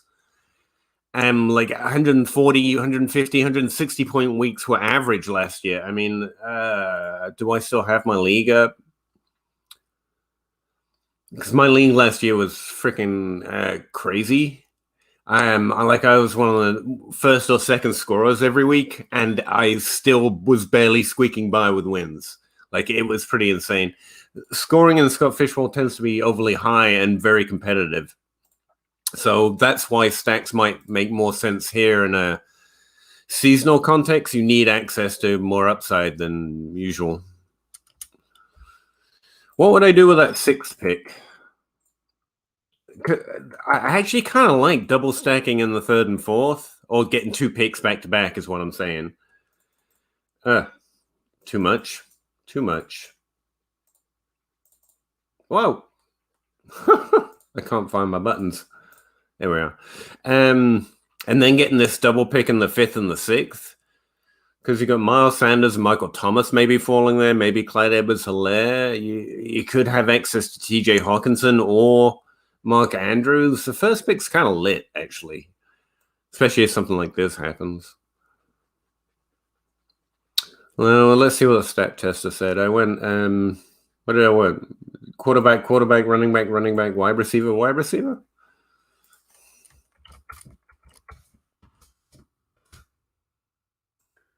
So that's what I was gearing up to do, or in fact, probably take another running back there. But we don't have flex scoring here, so. Or I could have taken those wide receiver values.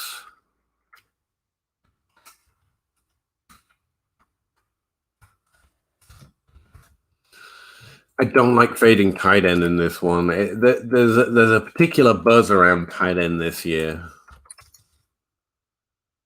It should make some of their upside harder to get. Yeah, Strat Tester thinks I should have gone wide receiver in that 3rd or 4th, but I kind of feel like Eckler and Harris both falling there. Like I got them in the same position rank, but I got them 11 spots cheaper on Eckler. The thing overdrafted.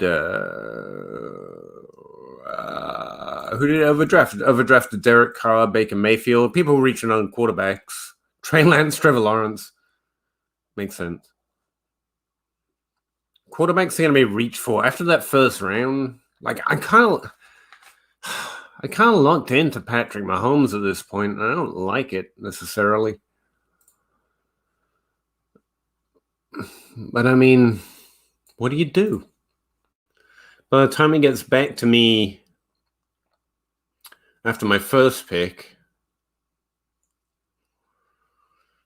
like there's Tannehill and Stafford or Joe Burrow. I mean, they're all great picks, actually, but it just seems like Patrick Mahomes provides such an edge. Although the edge was diminished last year somewhat on a week-to-week basis. Another.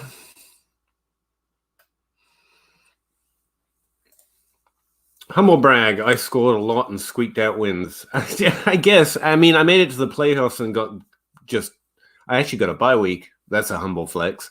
But no, I just got smashed the minute I got to the playoffs. I mean, there was not much to brag about there. I was really proud of how I did, to be fair, but.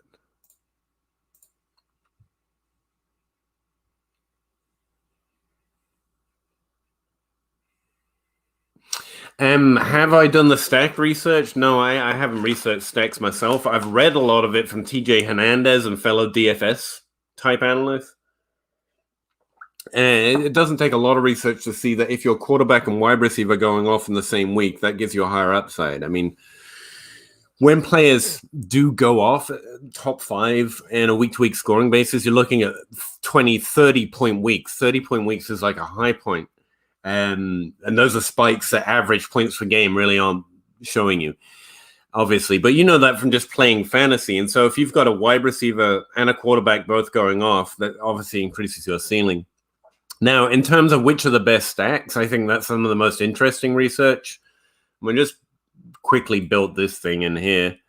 And one of the stacks I know to look for is running back and defense, actually, because it tends to be pretty cheap. So stacks, especially in a seasonal context like this, and the advantage is mostly going to be how cheap they are. For right now, you can stack Deshaun Watson with any of his skill position players, and it only costs you like 36 total rounds.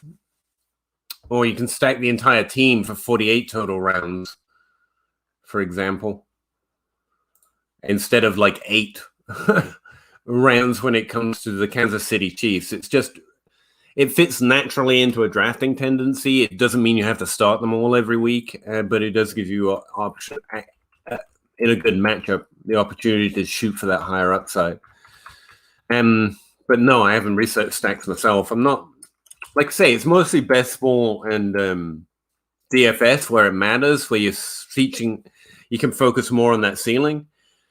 I just happen to know, I think anyone who's looked at it knows that Scott Fishbowl scoring, you're up against some tough teams every week. Like, fan and analyst is just a ludicrous designation in that. Like, there's even the people watching, because they're on Twitter and talk about fantasy constantly, there is no edge. There is just people who know what they're doing. That's it. Most of the reaches are people making decent bets, frankly. I've never met someone who doesn't know what they're doing, no matter what their designation in the Scott Fishbowl. Or outside of it, that's not like if you're in the Scott Fishbowl, you know what you're doing. Nah, it's just everyone who is aware of it obviously pays pretty close attention to fantasy just to be aware of it. Oh, crap. Oh, crap. Okay. I gotta redo my... I hate this formatting shit.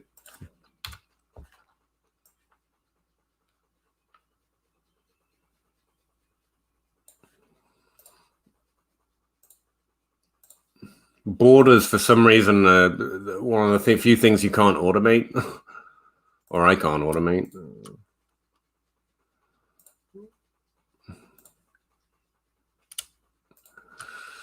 I mean, like Michael Zangoni likes to mention to me every time the Scott Fishbowl comes along, you can do perfectly fine not searching for that upside. An average team is going to, just an average draft strategy is going to get you a pretty solid team, and you can get to the playoffs that way. You can win that way.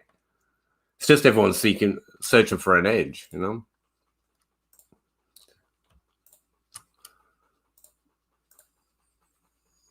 I'm not focusing stacks myself in Scott Fishbowl, but I want to be aware of them. If I'm aware of them, it gives me the option to ignore it or play for it, you know?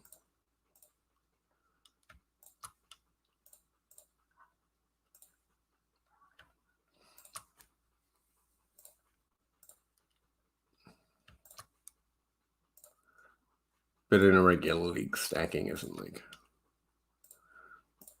It's not yet overrated, but it's not a necessity. Necessity? Yeah, necessity. Scott Fishbowl has 22 rounds, right?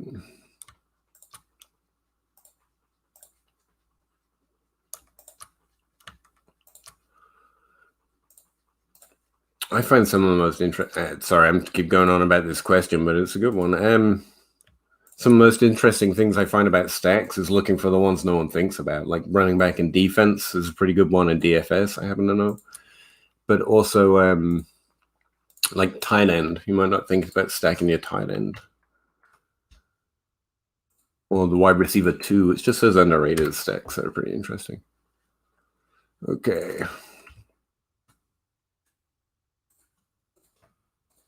Let's try and get this dealt with.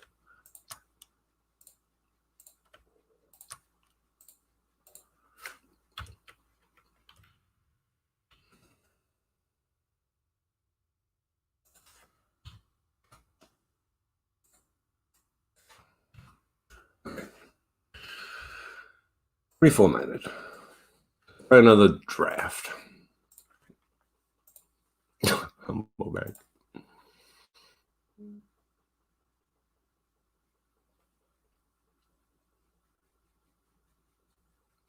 Tim Torch, does she mean that I sound happy? Because I'm gonna suggest she's being overly kind, or she wants me to be happy. In which case, thanks. All right, what's the other Scott Fishbowl start we can go with? I guess Travis Kelce. What happens then? Apart from everyone else losing their minds, Patrick Mahomes goes very next pick. Yeah.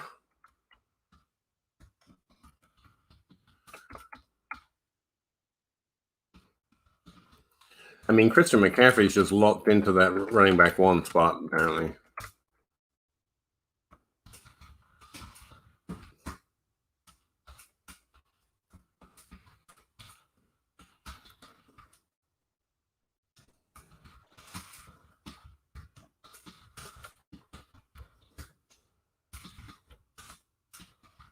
No one's sleeping on Lamar Jackson either.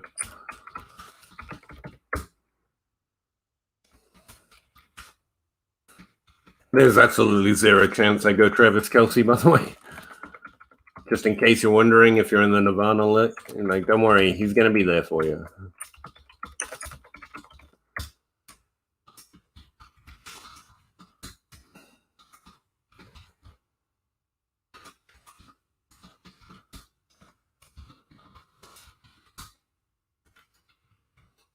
I keep saying Dalvin Cooks instead of Dalvin Cook.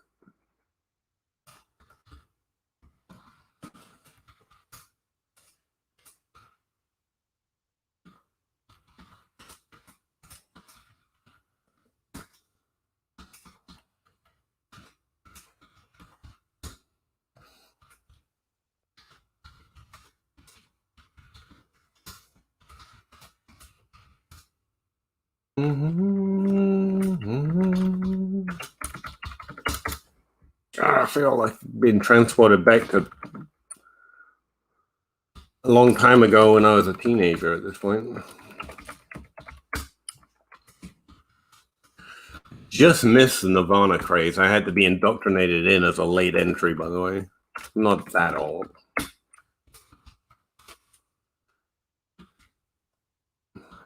The grunge era just as it was getting them popular, and this started a long career of always being on things just after they were popular. Trey Lance, not Trevor Lance, damn it. Trevor Lawrence, I just blew right past me. The hell?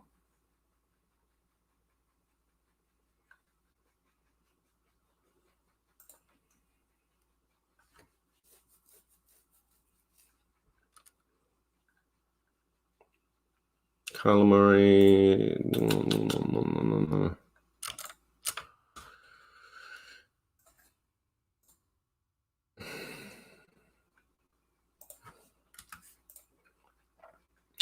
See, where did it go wrong here? Dak Prescott, Lamar Jackson, Alvin Kamara, Derrick Henry, Justin Herbert, Dalvin Cook, Devontae Adams. Yep. Derrick Henry was pick 11? No, pick 9. What the hell's going on here? Travis Kelce, Patrick Mahomes, Christian McCaffrey, Josh Allen, Colin Murray, Dak Prescott. There it is. Added in some extra players for fun, apparently.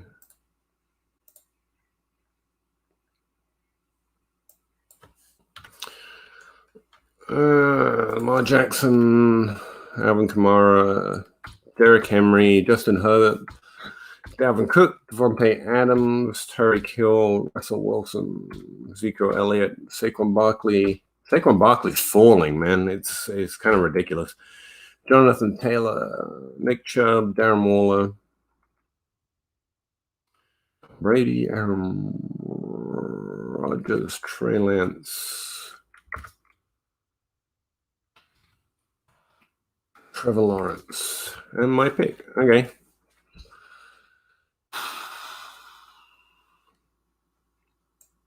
suggest George Kittle, Ryan Tannehill again.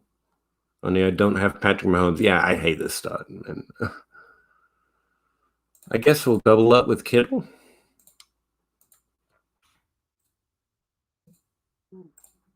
Just to see what happens, to be honest with you, because I got a long-ass wait.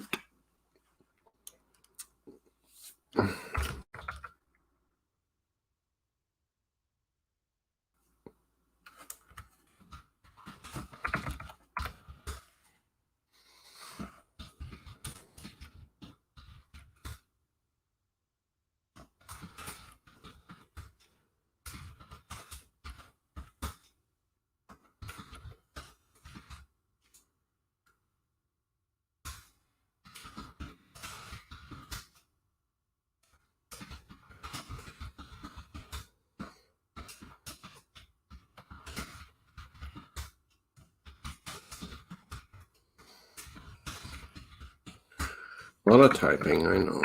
Calm down. All right, so yeah, doing something with my first and second pick is the only thing that's not quarterback. The only thing giving me access to Tua, I guess. Ooh, I'm not taking Derek Carr there. I'm just not doing it. I'll take Tua, but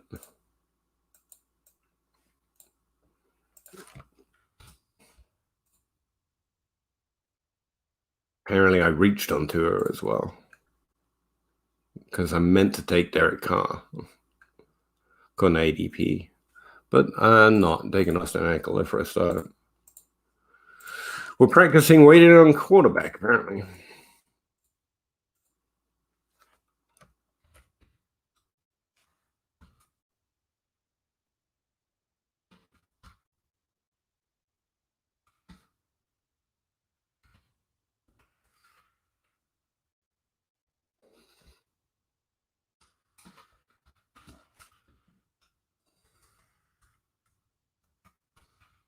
No one's sleeping on Julio.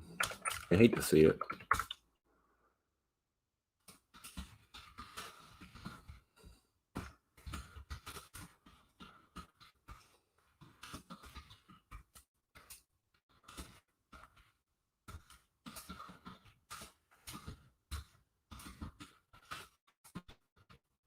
Some Wentz.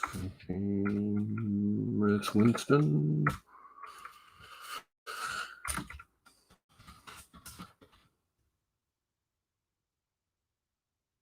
Metcalf.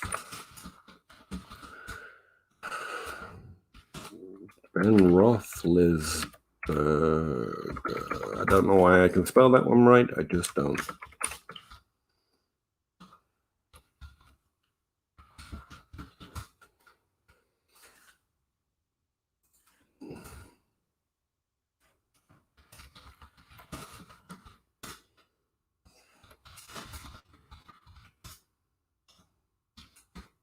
You know, considering it's stormed constantly for the last 3 days, it's really hot here.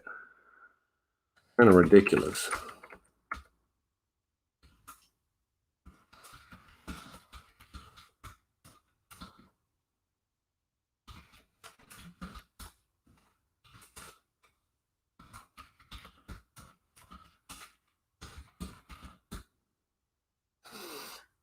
I'd able to layer, copy, and paste again.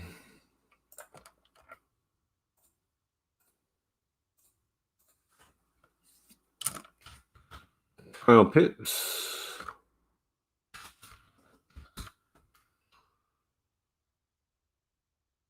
Michael Thomas did not fall to me this time. I'm really not particularly focusing Michael Thomas in redraft. I missed someone.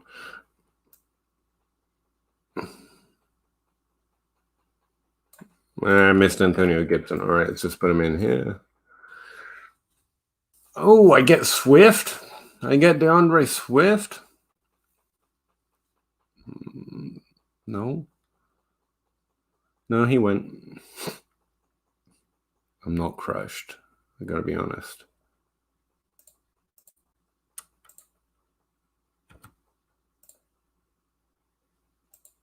Huh.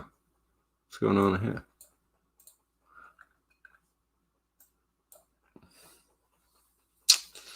Yeah, I forgot to put DeAndre Swift in, apparently.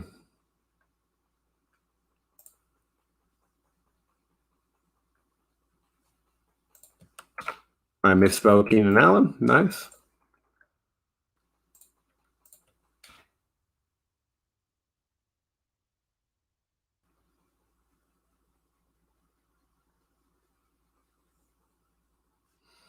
What pick was he? 410.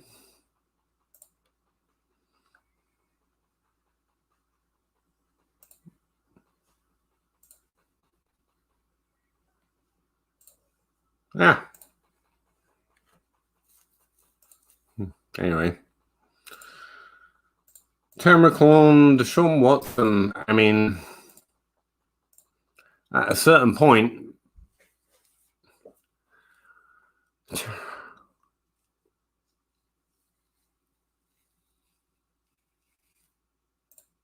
Terry McLaurin.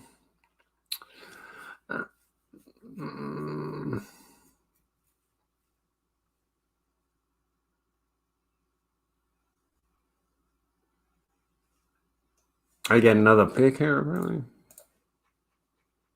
Oh, yeah, we can go past 5 rounds if we want. Look at that.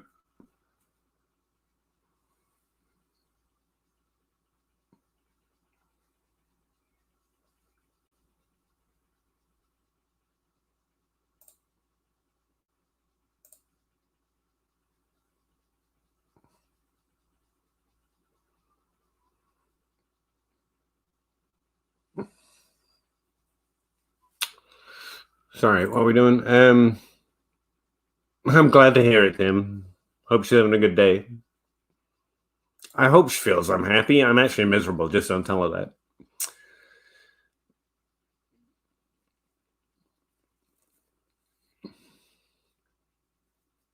that. There is justification, but it is mostly DFS and it is mostly best ball. It's one of the things that people talk about a lot, but there's not a lot of justification of making sure you stack outside of best ball, outside of DFS. But I mean, if it falls to you, you can see it as a difference maker, I guess. James Robinson, really.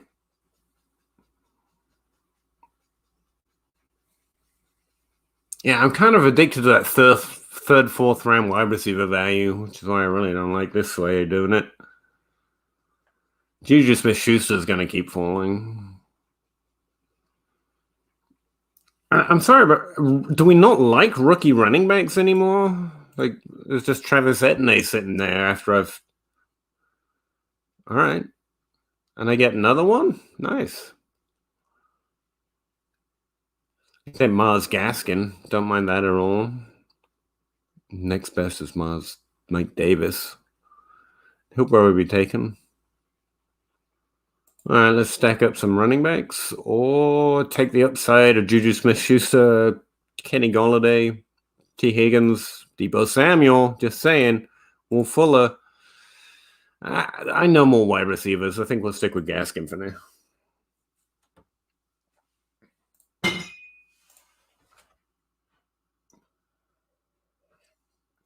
Anyone just joining in? I'm mostly doing Scott Fishbowl mocks and testing out my draft sheet before I send the link to Addison and everyone can get it. If anyone wants to DM me or anything else now about their getting involved in the Scott Fishbowl, or donating to charity, or just getting involved some other way, I'll be happy to send you a direct link as soon as I get it uploaded.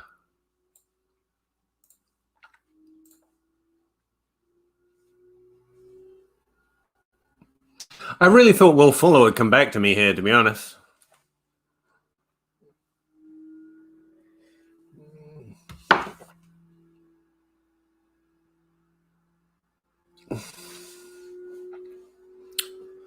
I've done like 5 mocks, so now I'm an expert in Scott Fishbowl ADP, obviously. I like starting quarterback so far. There's a lot of wide receiver value falling, and like rookie running backs seem to be constantly available. Yeah, I think I'm just going to take Brandon Cooks here. Talking about stacks.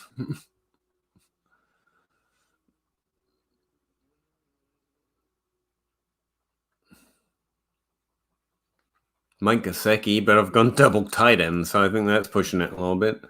Curtis Samuel's an interesting pick this year. I don't know I believe it, but it's an interesting pick. I'm going to go ahead and take Tyler Boyd for now.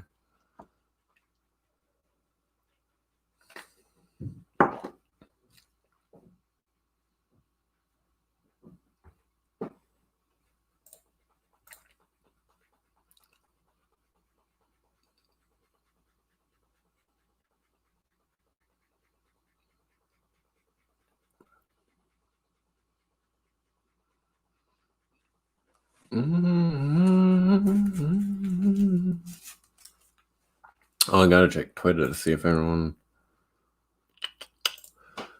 wants to come on.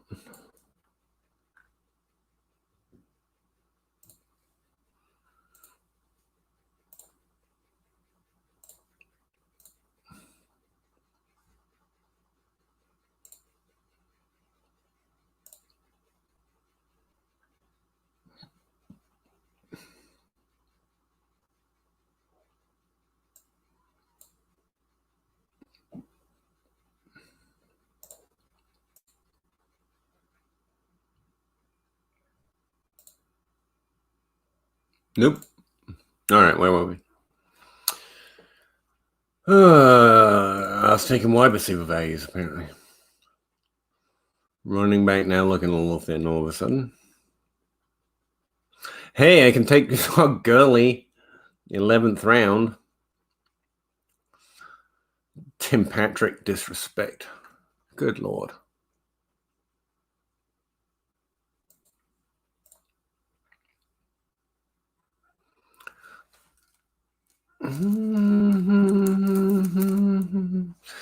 Yeah, I mean, I don't like Buffalo running backs either, considering their situation, but both of them kind of fall to a good value this year, huh?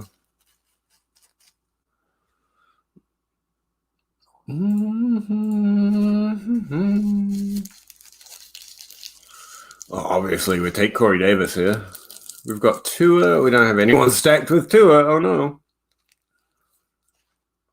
Deshaun Watson, Emmanuel Sanders should get a bump recently, but he's not gonna, is he? He's going to take Corey Davis.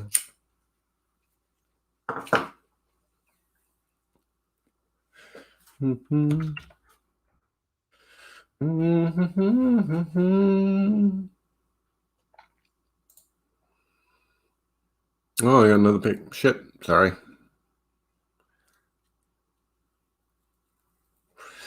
I'm not a big fan of Laviska Shenault either, but he's fallen a little far.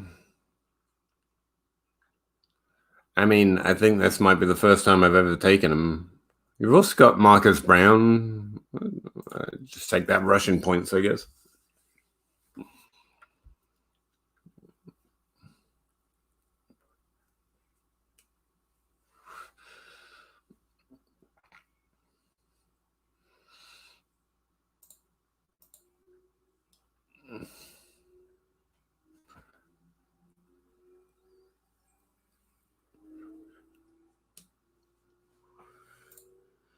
Not me.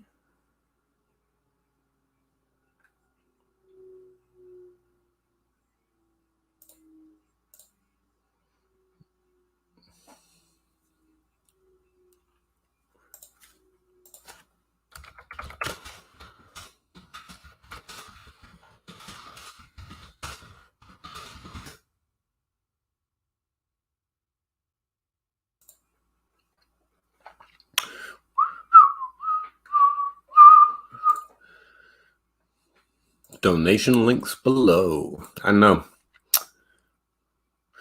Well, why don't I get DLF shirts every now and again? You know, senior writer. And hats, too. That's all money, though. The only thing I've got this page linked for is the Scott Fishbowl database. I better link this, actually. Now I think about it. In the description below.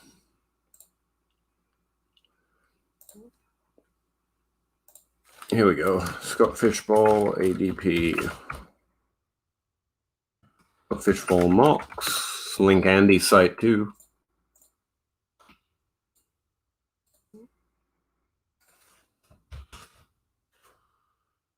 A lot of links in this one.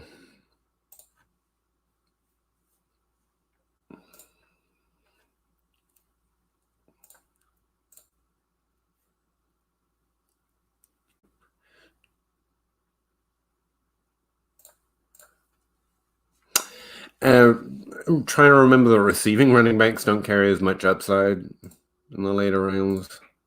I mean, they still carry upside, but I just took Geo. That's what reminded me of it. But the target share is just significantly lower.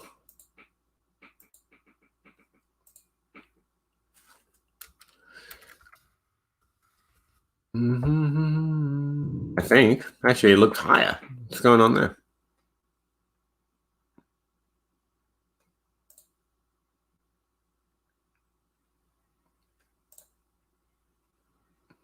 Slower in the first three and higher in every other category, actually. So maybe I'm wrong on that.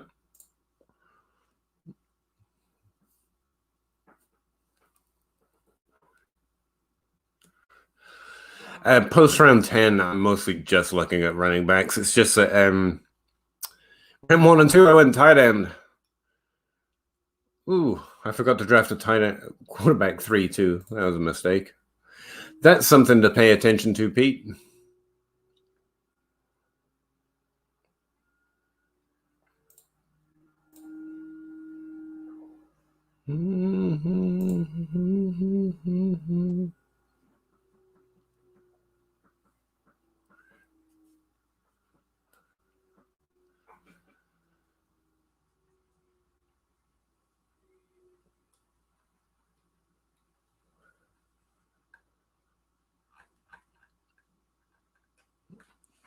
It's still thinking. I know. It got stuck after drafting McCall Hardman, and I think that's a sign no one should draft McCall Hardman, personally.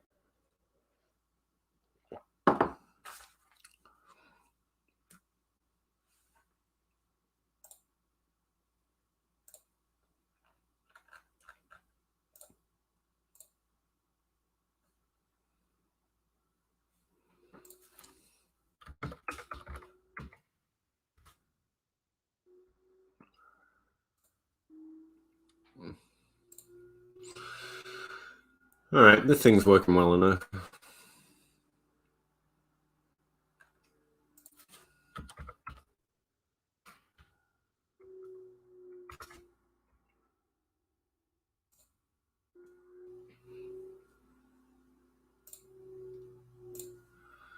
Create the link and send it over to Addison. Yeah.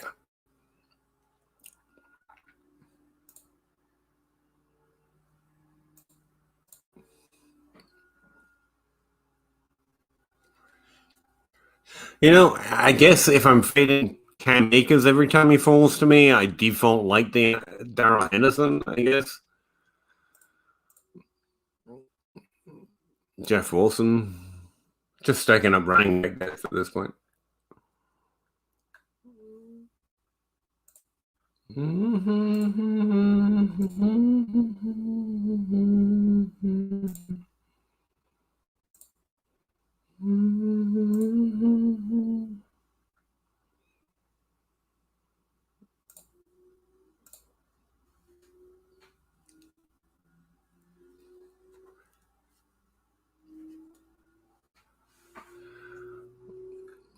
This guy, Team 5 just went straight tight end from round 11 on.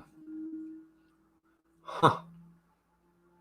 Well, go with God.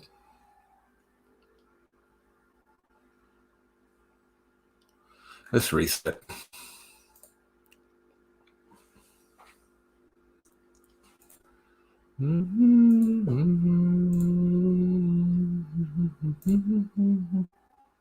Uh-huh.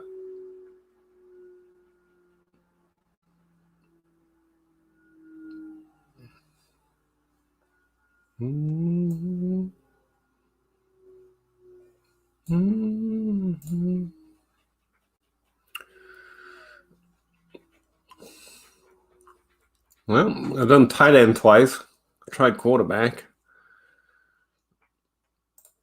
Just take Saquon Barkley. See how that goes.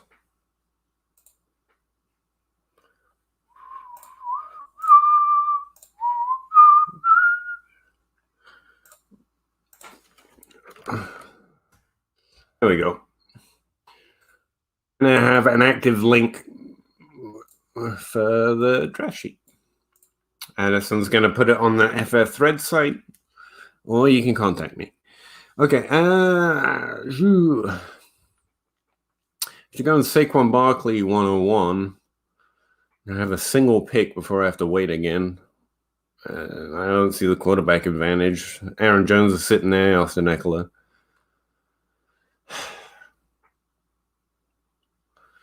Edges at wide receiver, right? But I'm so low on quarterbacks at this point.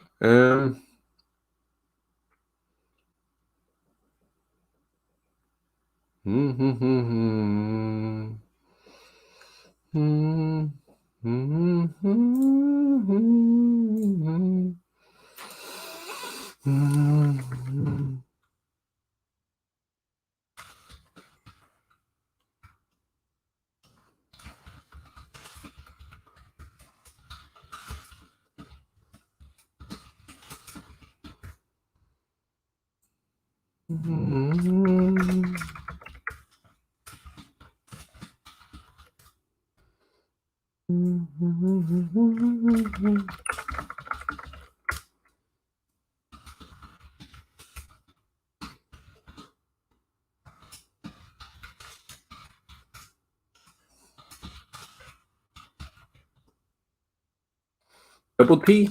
Yeah.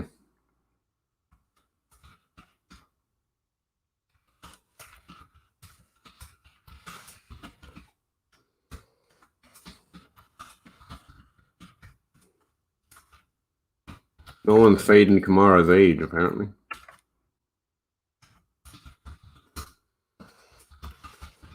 Tom Brady's age. Redraft is fun, man.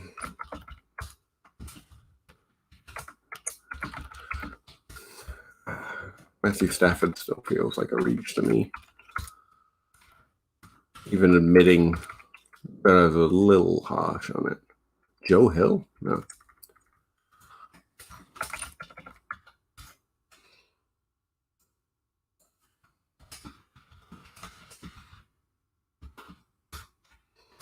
I was liking his Darren Waller hot take at this point, you know?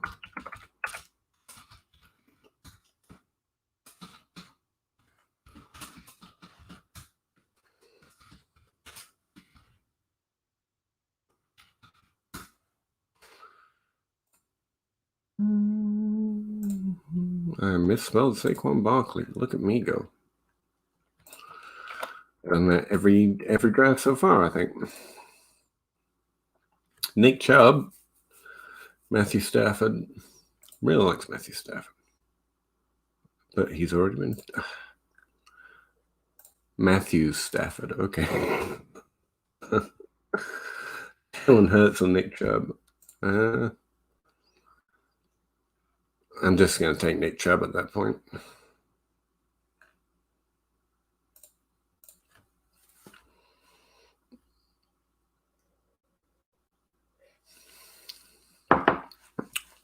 See, the problem is here that I want wide receivers at this third, fourth turn. But quarterbacks are all gone. They're all gone. Even with it going heavy quarterback, there's still two I like here. Aaron Jones has fallen. A.J. Brown, Austin Eckler. Let's let it ride a little bit. Go ahead and take Austin Eckler and Aaron Jones. Just to stack up those running backs, I guess.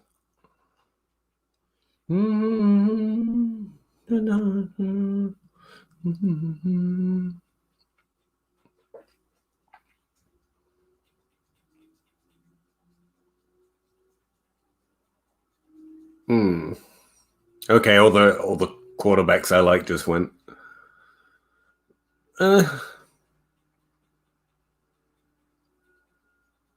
Yep. Scott Fishwell scoring giving you minus points for completion percentage is a problem. Oh my.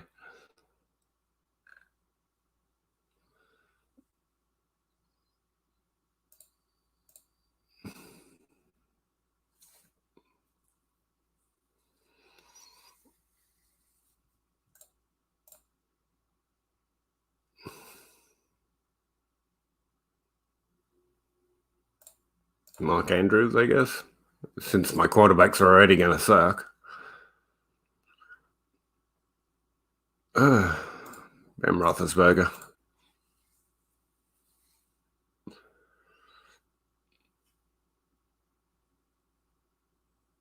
Oh, heavy running back kind of sucks.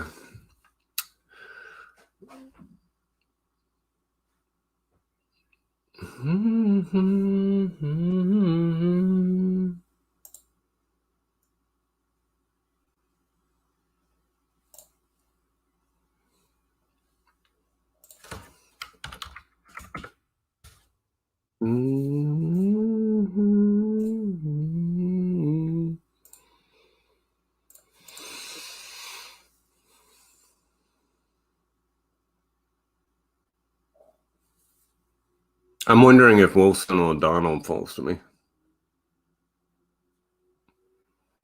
I mean, you can fade quarterback pretty heavily here, actually. Oh, wait, wow. Whew.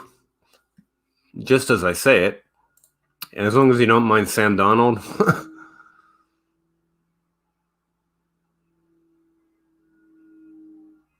Wait, I thought I took him.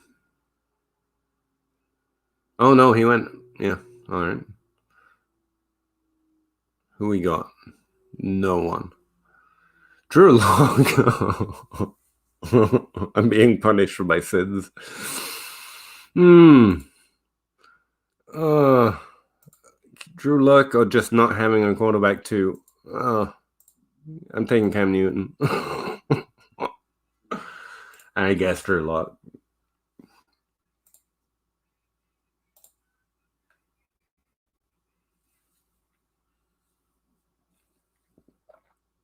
Wow, that was painful. I really thought Sam Darnold would fall me, and he did not. It's the only time I'm ever clicking that button on fucking Drew Lock.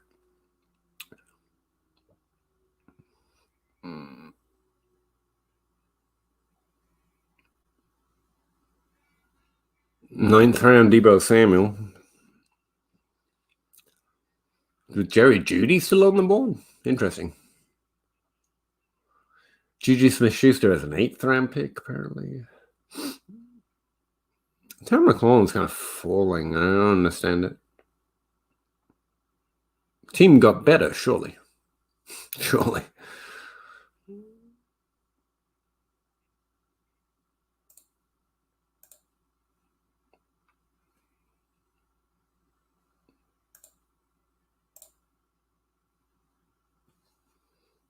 My turn. Devontae Williams falling to the 9th. It seems a little harsh. Take Jerry Jeudy, I guess. Brandon Cooks again. I'm ending up with a lot of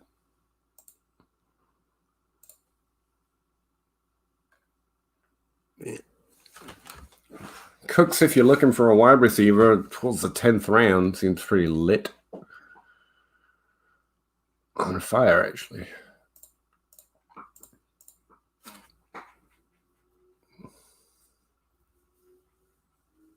And he's doing a great job building this little mock tool.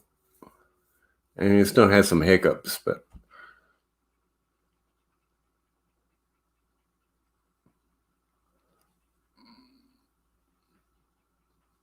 yeah, I think I'm locked into Patrick Mahomes 101 the more I try these.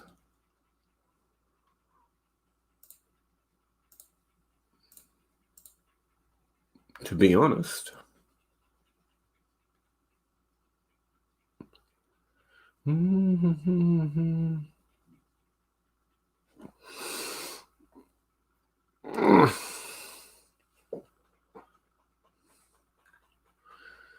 wide receivers at this point are just kind of whatever. I mean, there's some decent values. More interested in tight end right here. Jared Cook's fun. Austin Hooper. Chris Herndon, if you really need to. Hunter Henry. I think that has the best upside there.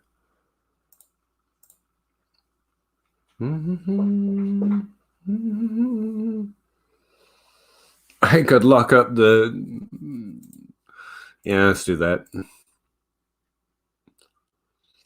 Taking Teddy Bridgewater in the 12th.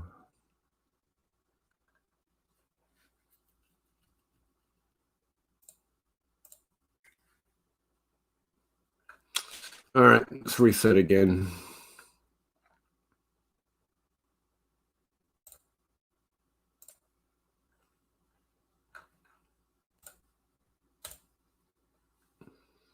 Mm-hmm.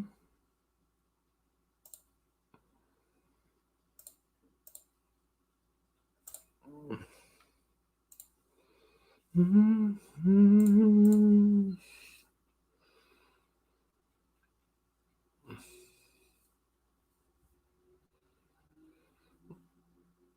Mm-hmm.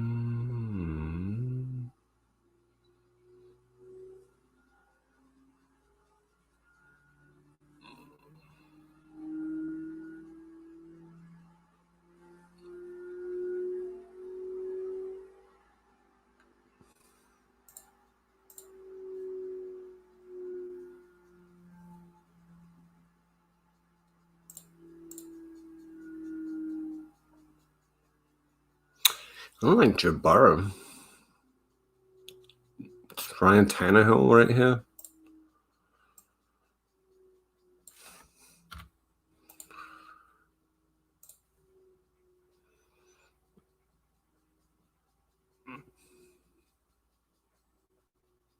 I mean, Matthew Stafford. If you're into that 1 + 1 = 3 thing.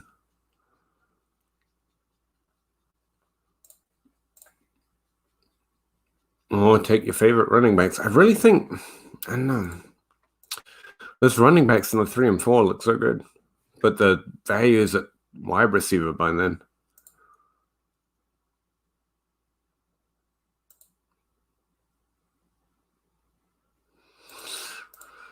I'm really thinking of double tapping quarterback.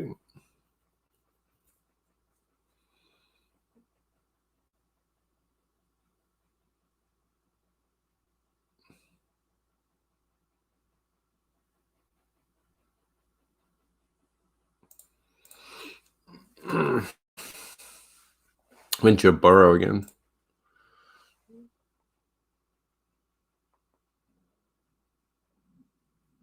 Yeah. It's the type of thing that can always apply if there is the overly competitive side of it. Or when you're taking our roster decisions away. Wow.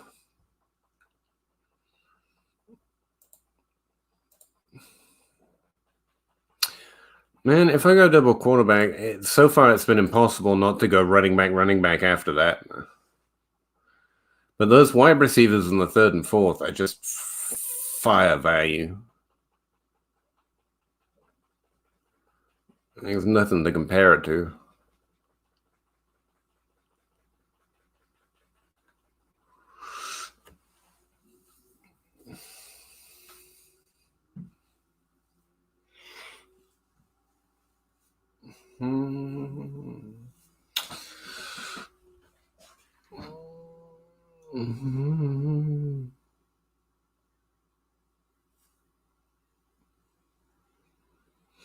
And the other part of stacking is there are only so many teams you want in a given season when you really restrict things down to where your ceiling weeks are coming from.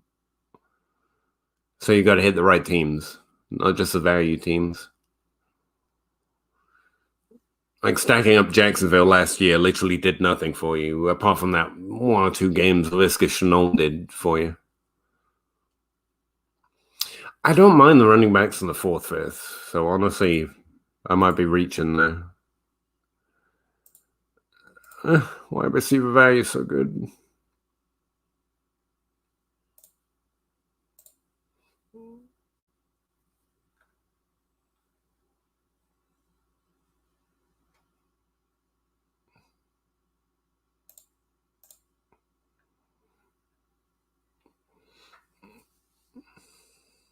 I'm not sure on my quarterback too, though. I really don't know who to draft there if I go double quarterback. Tannehill, Joe Burrow, maybe Matt Stafford.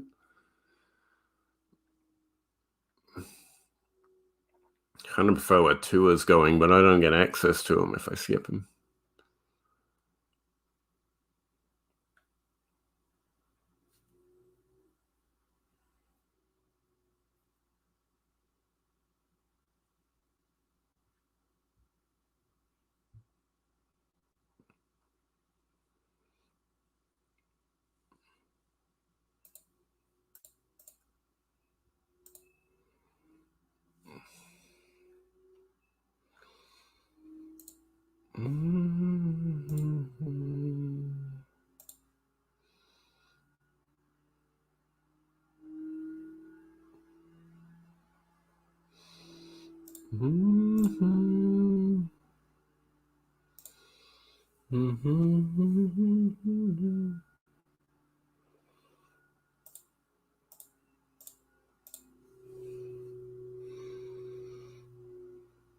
Yeah, no shit.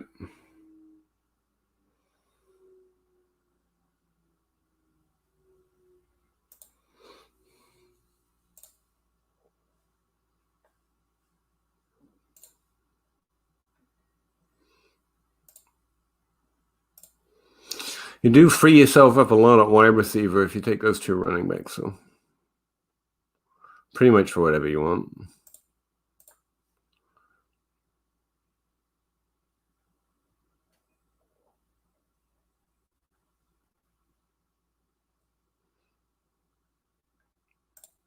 Hey, look at that. I can stack Joe Burrow. Why not?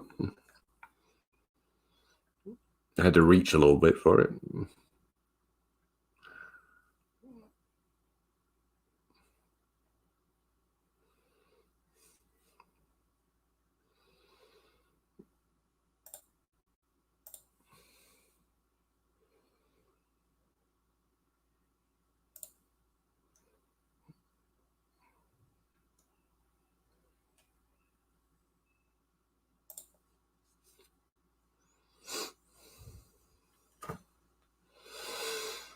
We'll do advert. Thank you. Oh, I think I'm getting out of here in a bit. Again, the link for, since no one's contacted me, is going to be on the FF threads. Link in the description.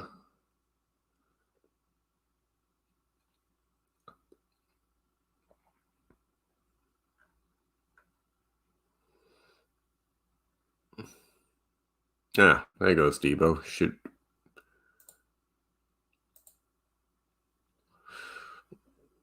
Jerry Judy's still falling a little bit. Take Odell Beckham as an upside pick here. And then it's about time I switched. Man, if you fade tight end, just keep on fading it.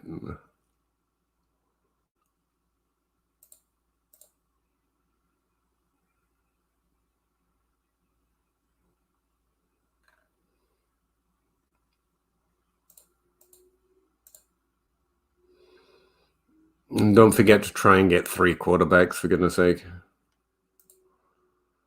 Rough as it may be. I'm taking Teddy Bridgewater.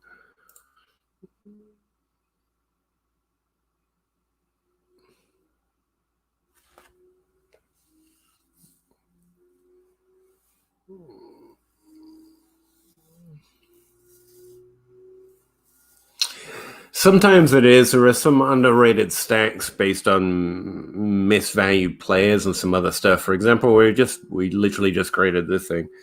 You can see Seahawks are basically middle cost when it comes to actually stacking up the team, and the week-to-week variance and the touchdown variance on that team is actually insane. Houston right now is really easy to stack up because of the uncertainty around the QB1. So it's a cannonball by draft position, but it's one of the things where you can actually find an edge in the valuation of the market by looking at it through teams. Like, there's no way Houston's offensive weapon should be the same price as New England or the New York Jets.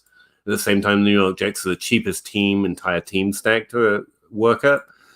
It's really cheap to stack them wide receiver too, to quarterback, obviously. But people are drafting Corey Davis high enough with Zach Wilson that it's not. So you can find some edge by looking at it on a team level.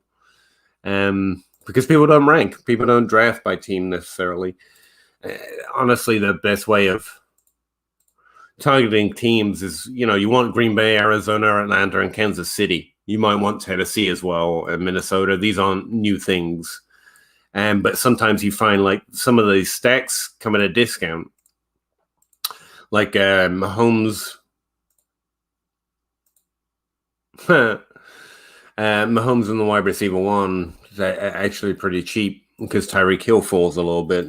Arizona and the wide receiver one because Kyler Murray and DeAndre Hopkins are a little underrated, even if they're one of the most expensive team tags. So we're attacking the team quite heavily with our ADP, but the wide receiver ones and quarterback ones, once you combine their rounds drafted, are actually fairly low compared to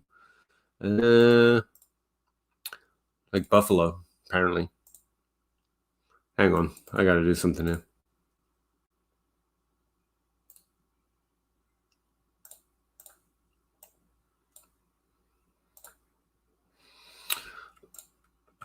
Wide receiver one and Buffalo's drafting the 3rd round. Quarterback drafting the 4th round. I might be wrong, actually. Oh, it's the tight end stack I was looking at. Okay.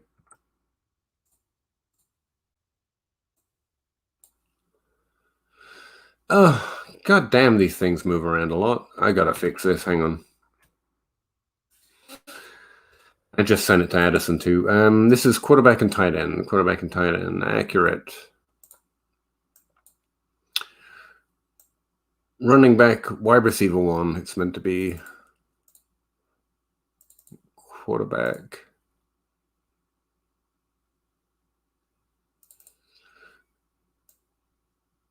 Quarterback and wide receiver one.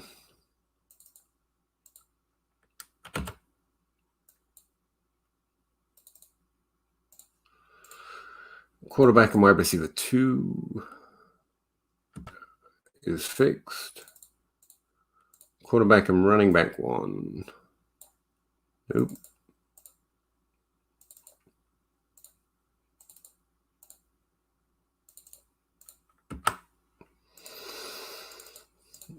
If I could build my shit accurately,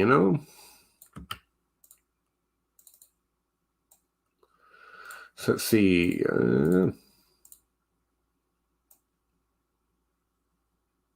Yep. All right, so these are the teams we're targeting, and you can see that Kansas City and their wide receiver two, Arizona and the wide receiver two, Green Bay and the wide receiver two, and Atlanta and the wide receiver two are actually fairly cheap. We're under targeting the wide receiver twos, considering how much we like the team. Same with the running backs in Arizona and Atlanta. Now, obviously, it's because Mike Davis is old, and also he's Mike Davis, and Arizona's got no one knows who the running back one is. And so by looking at which teams we favor in ADP, you can sometimes find misappropriated wide receiver twos and running backs, if nothing else. It's one of the other reasons I like looking or thinking about stacking Philadelphia and the wide receiver one or two, because we're really not sure who is who there yet. San Francisco and the wide receiver two, which is interesting because that's Debo, right? Probably Debo and ADP. And also the running back one, because again, we don't know who it is. I know. Stacking has something to say about the way we're evaluating teams as well. Like the New England Patriots is the cheapest team stack, but the one of the highest costs to stack quarterback and tight end, apparently. Let me just check I'm not doing that wrong again. And it's because they're being drafted in the exact same round, so you basically can't get them. That's a little unfortunate. I gotta find a better way of doing that. But we built this literally in 3 minutes while I was here live on stream. So, But they are being drafted in the same round, which means you have to kind of do something fancy for them to get both. Well, not fancy, but you know what I mean. Getting tired now. Where was I on that draft?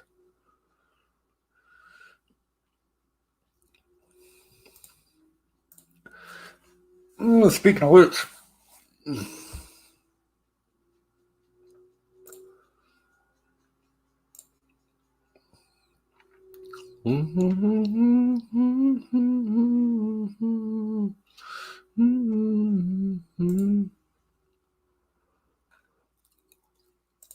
I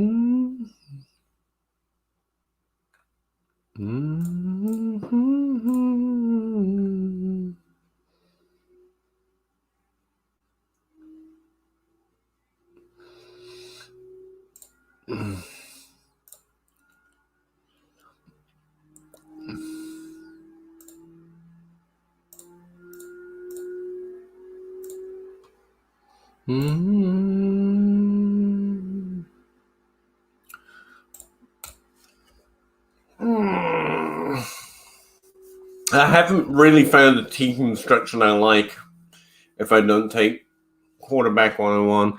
And it can be any quarterback I like, but Patrick Mahomes is a default, obviously. If you really think this is the year for Lamar Jackson or Dak Prescott, you kind of have to take him there. I'm not sure about that QB2, so I'm actually going to try is going tight end, maybe. Which is Kittle or Hawkinson, both fine picks there. Hawkinson doesn't come back to me after this point much. But Kittle does, right? Where's Kittle going?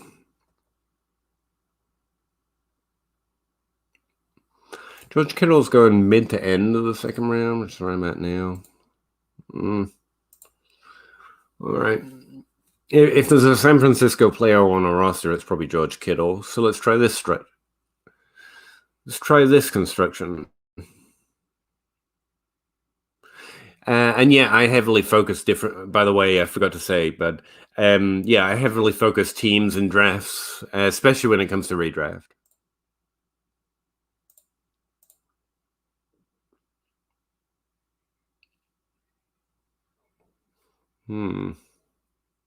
That's interesting. So if I go quarterback tight end, I get access to wide receiver, which I want to go wide receiver and 3 or 4. What does that do to running back? So it's just where the value is. It's nothing fancy. I'm drafting a 0 RB team right now without meaning to. By the way.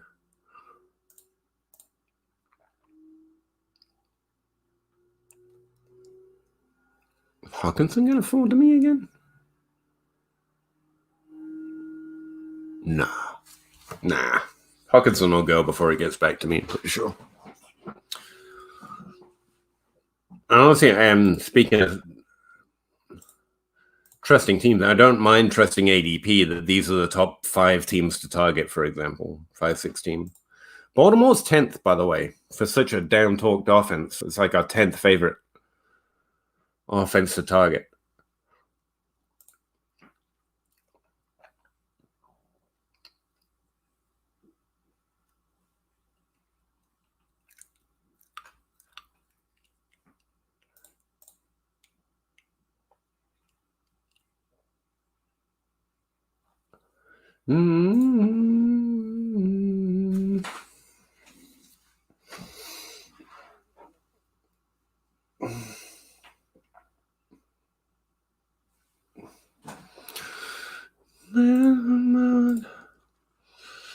Fourth and fifth round wide receivers are actually kind of lit.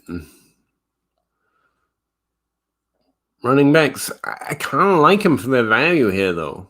I mean, that's the thing. If we get them right,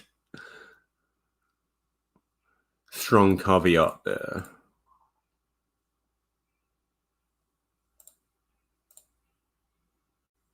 Ooh, I faded. Yeah, I went and fading quarterback too much, didn't I? Yeah, Ben Roethlisberger's gone. You know, it's looking rough when that happened. Zach Wilson went.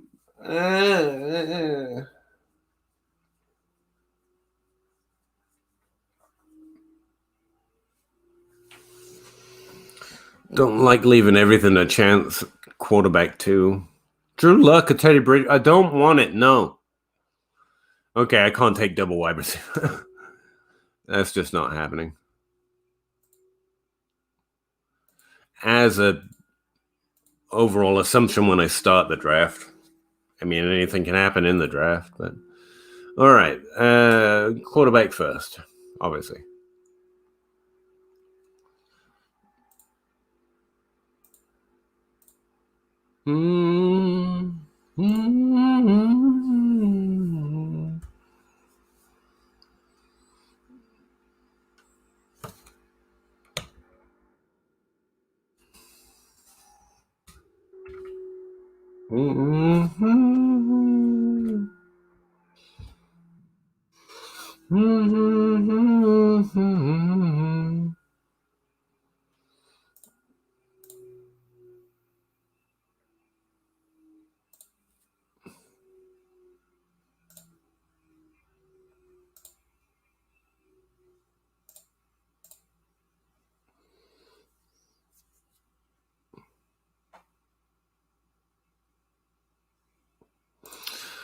Unless you're taking a quarterback after that third round reversal is possible.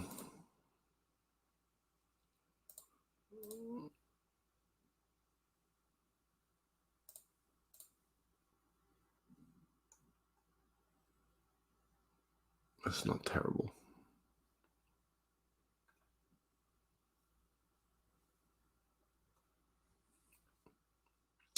I can't. Problem with drafting first overall is what you have to do for your team deliberately moves you away from value because of that third round reversal.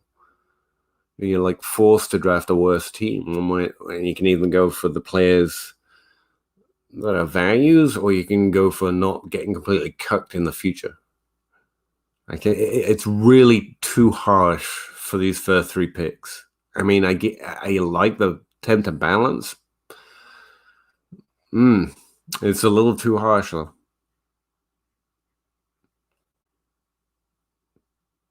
You've also draft need of a value, and that's never good. Because of what's going to happen by the time it gets back here. Josh Jacobs, Miles Gaskin, Travis Etienne. I just stack up young running backs here, I guess. I keep using the word stack interchangeably for different things, by the way. Fair to note. Okay, Deshaun Watson's going way too late at this point. The sixth round Deshaun Watson is just, I get it, but don't force me to take him, okay?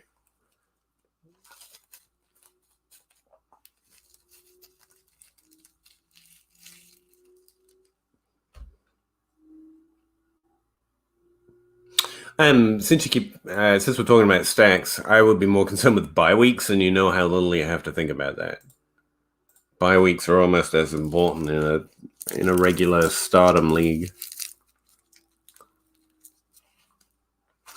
So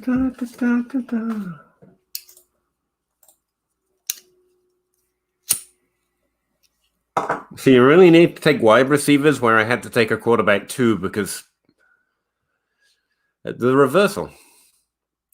Well, I got DJ Moore just sitting here. I guess I'll take that fella.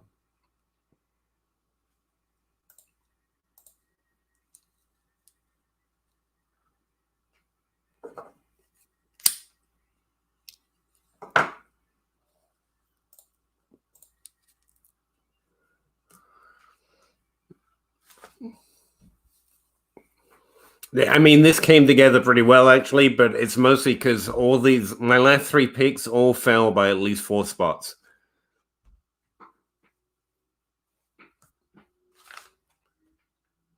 Even Matt Ryan had to fall 8.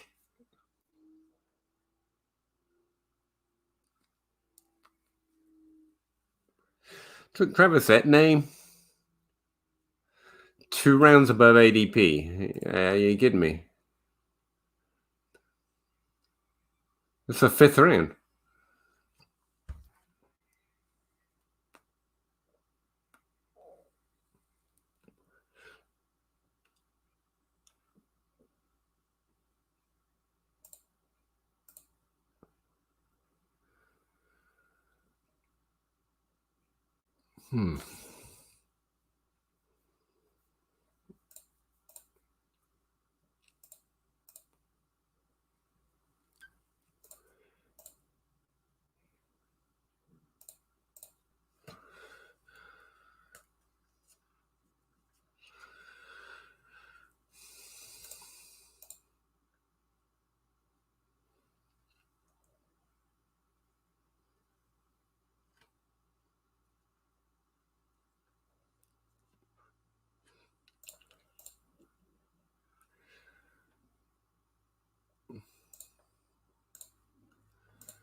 Robert Tanyan's fallen too.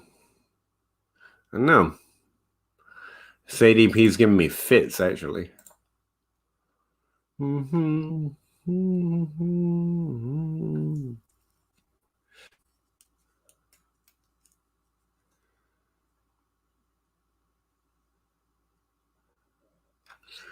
Cook's taken? Yeah, just before me.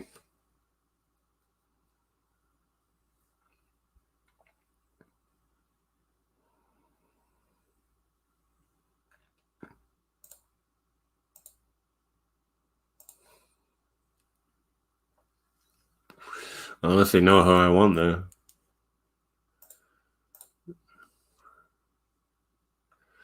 Wide receiver, I guess.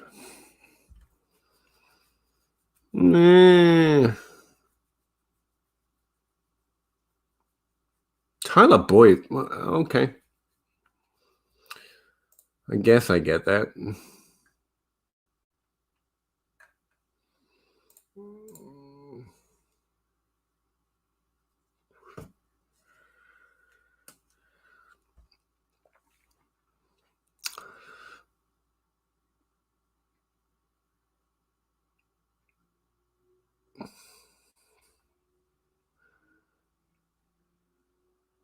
Where's Goff?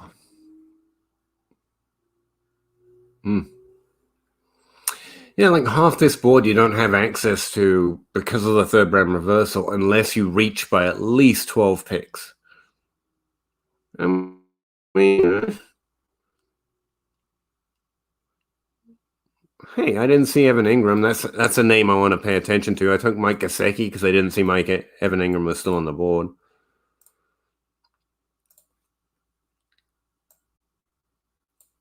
Speaking of which, there should be a way. I want to create a way of highlighting players.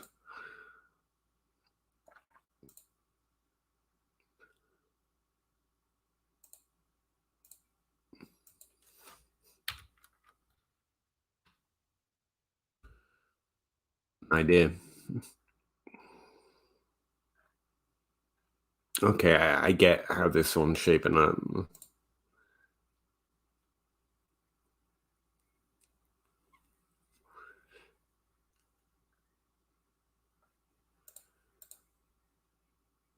It's all jumping draft buttons really driving that.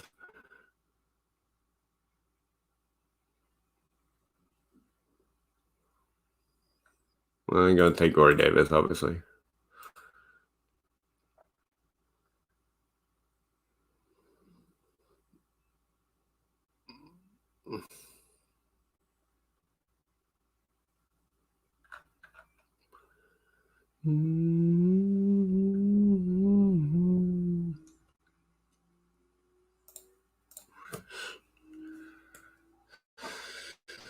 Pause.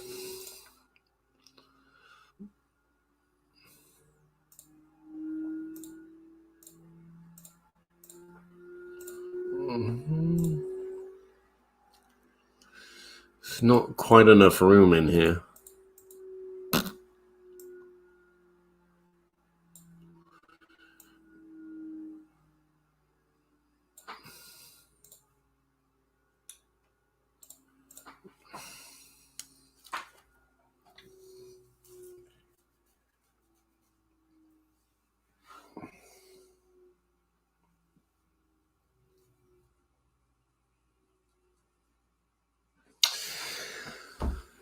If you draft an early in the Scott Fish roll, that second pick is kind of determines your team a lot. You want to let tight end fall, but there's running back and wide receiver values both of the next turns, but they're all on the opposite side of the board.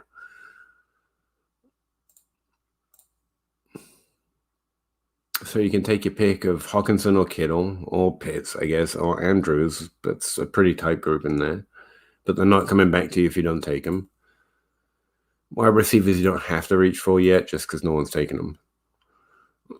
You can take a pretty good running back here, but they're all kind of a mix. Jones, Eckler, Cam Akers, Najee Harris it's a strong tier, but it's a tier.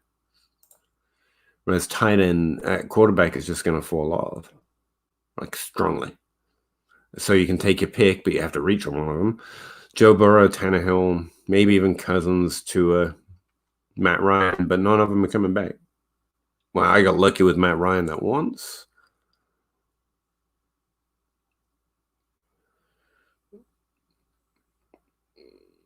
I'm just going to take Joe Burrow again because as a dynasty player, that feels good. But I really, that's... I don't want to have to reach this far on Tua, but he's always going off the before he comes back. I mean, he didn't there. Okay, thanks. Yeah. Strong running back and wide receiver value at this third round reversal turn, but you don't want to split the difference. I'd rather take 2 or 1. So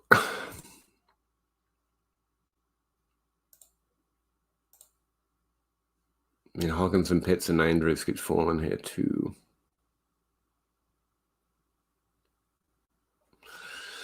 We've got 3 positions competing for that third round turn.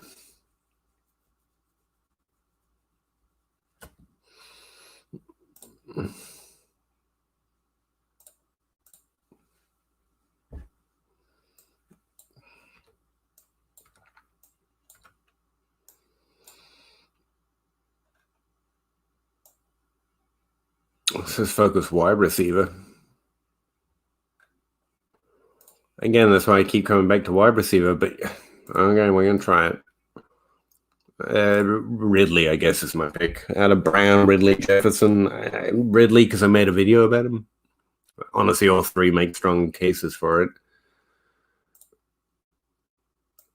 And then once you've gone wide receiver,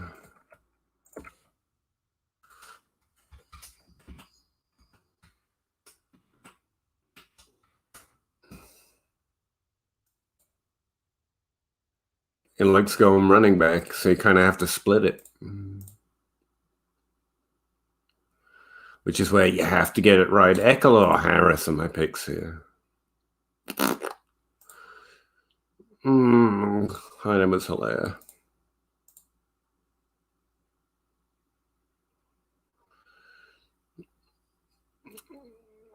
Yeah, if I take Justin Herbert first, I can stack up with Austin Eckler almost every time.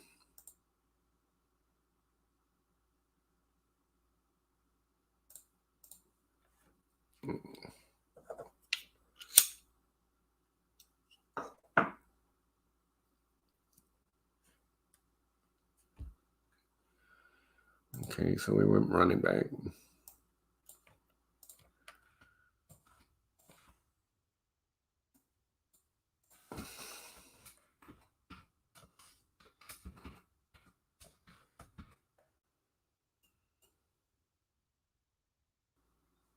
Once you go back to wide receiver.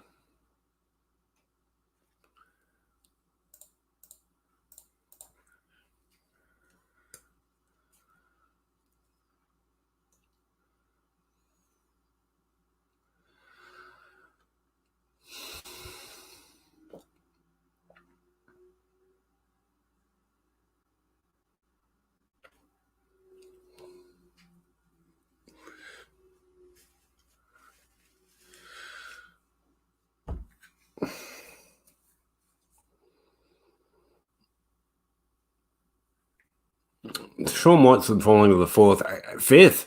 I mean, I get it.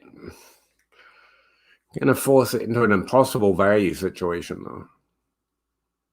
You're still missing out on tight end here.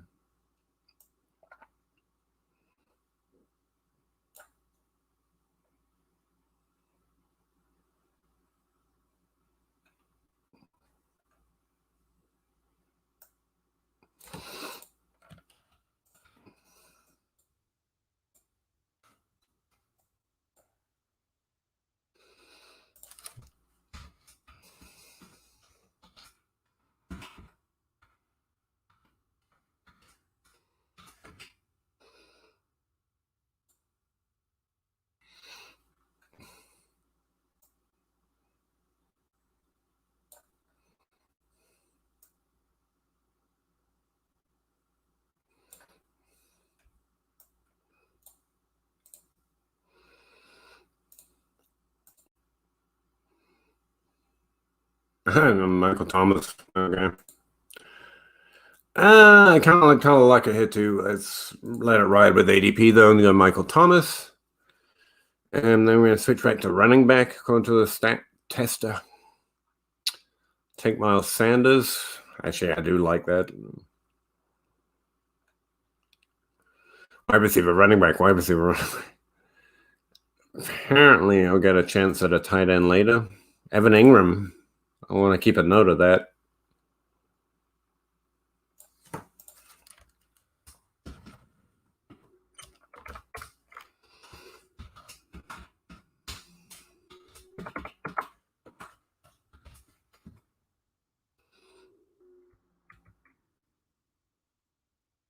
Oh yeah, running back's going to be down because they don't have a third spot for it.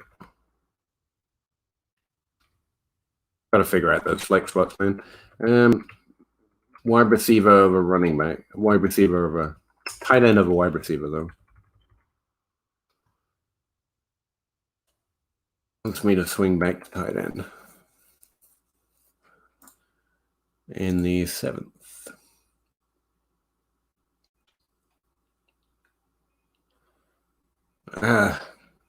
Lockett and Thielen going back to back out on the opposite side of my board sucks. Evan Ingram's going, damn, a little ahead of me. Fant, Ingram, Tonyan.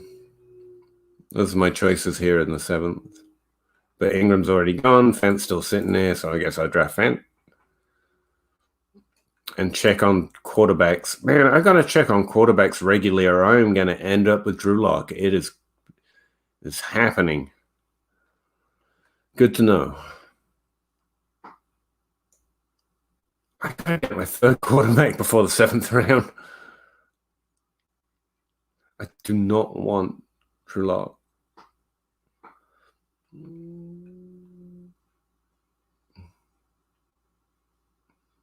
What's it saying after I go tight end?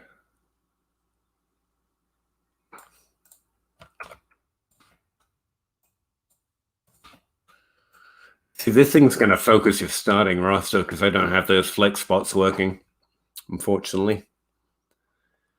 So it's going to want me to go wide receiver. But I don't think that's necessarily true.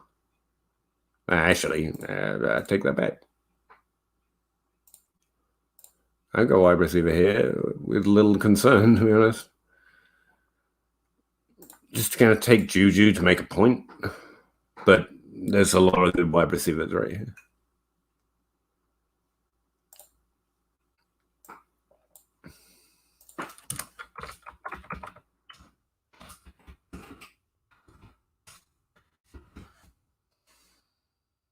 Yeah, this thing doesn't account for depth, fortunately.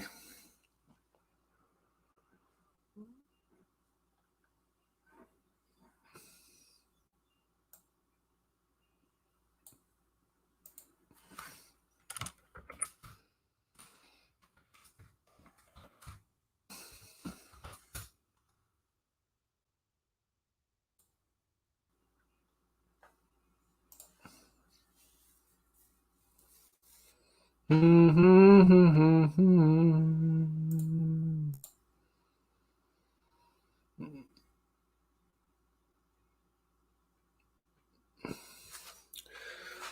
I'm worried about my quarterback 3 with this one.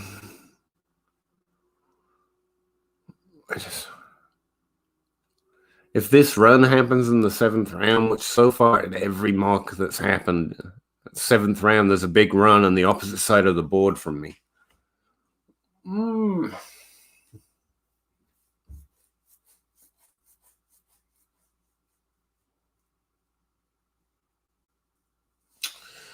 Puts me taking my 3rd quarterback before my running back 2. I can fade wide receiver a little bit, maybe.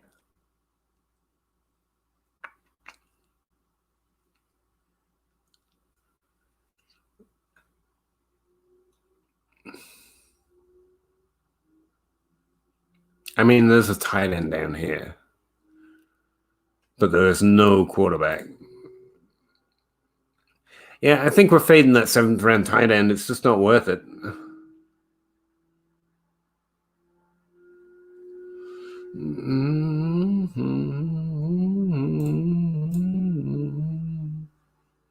Free Javonte Williams. All right.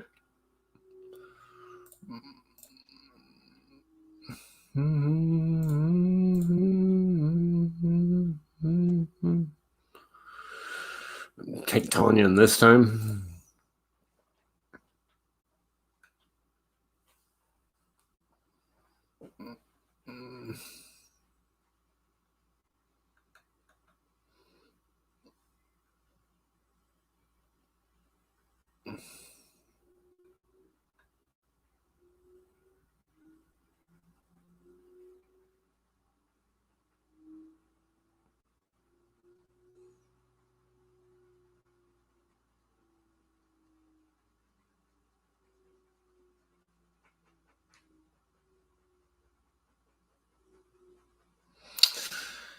Yeah, I think if I take quarterback around a third quarterback around that 5-6 turn, then probably a running back or wide receiver. Don't know. Depends who's left. Then when it comes back to me, I can fix whatever position I faded. And then grab. Gonna be some deep tight end choices for me. I mean, you can't have it all, you know?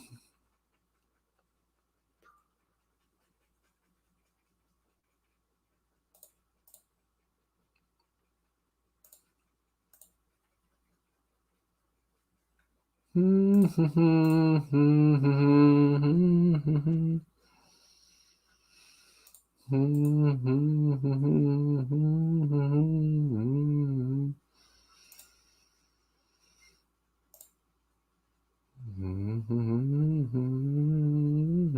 mean, Mooney's right here.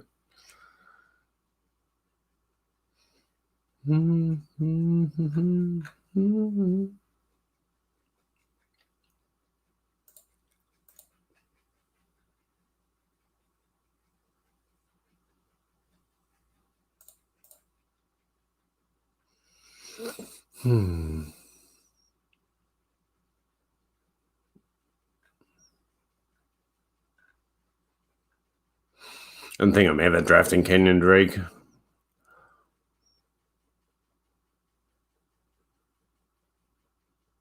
Some people are going to get tempted with kicker, but don't.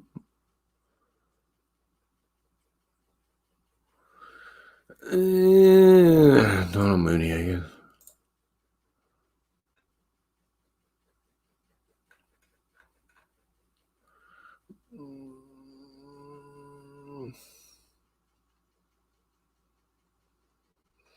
One asshole took Corey Davis.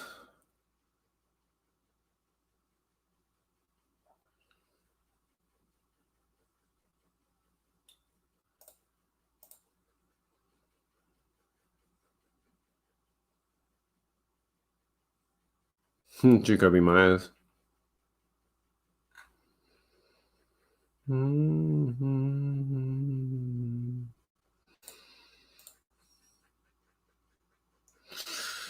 Yeah, I think I'm drafting 5 wide receivers and going back to running back, basically, for this build.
Mm-hmm.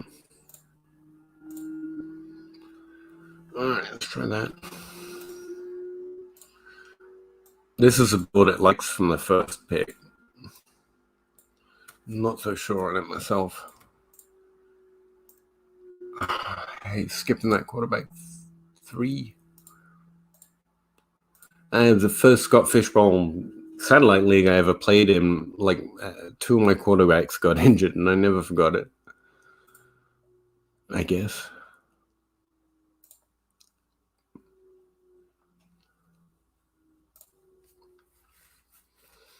I do kind of like quarterback.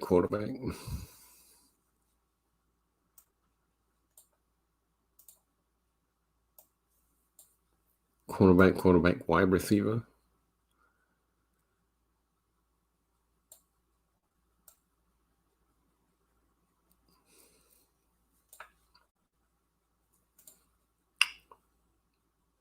Easiest go for running back. But there are some interesting names falling, man.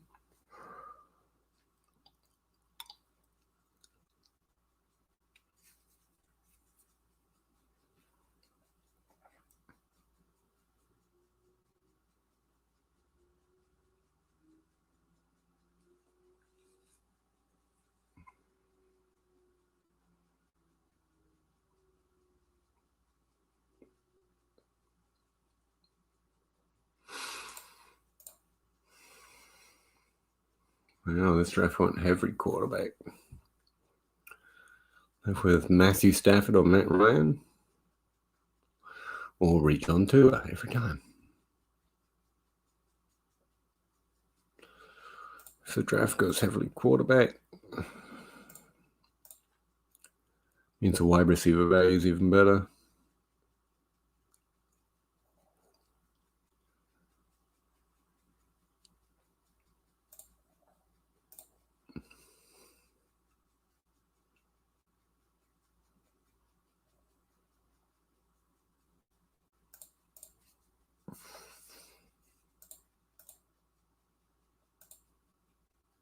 Oh, I'm running back apparently.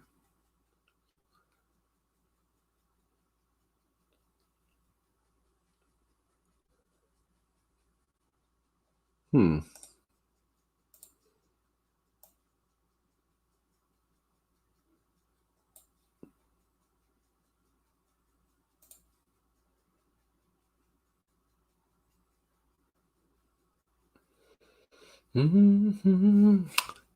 All right, I'm gonna do a few more of these.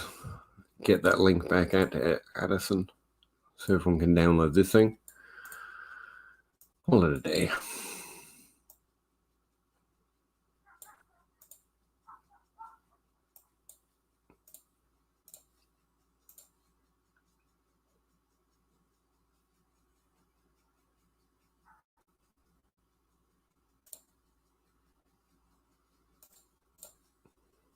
Okay.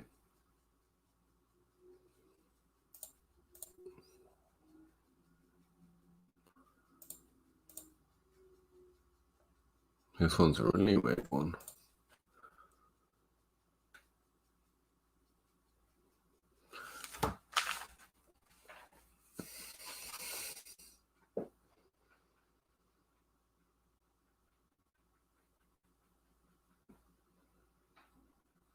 Patrick Mahomes, Aaron Jones. Rhymes. Tua Tagovailoa and Stephon Diggs in the 4th round. I don't think that's going to happen very often, right? I could have stacked up wide receiver there. I probably should have instead of going for my quarterback 2. We'll see who's left. Then we'll know.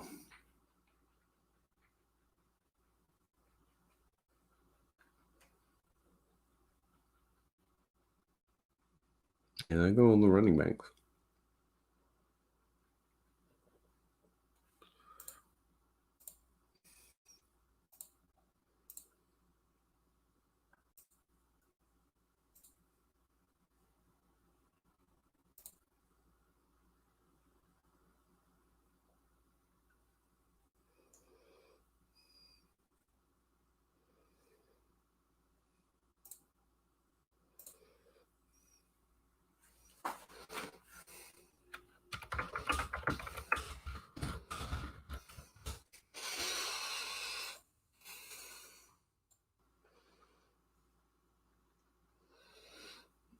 I mean, their quarterback's still here, so I could have done that.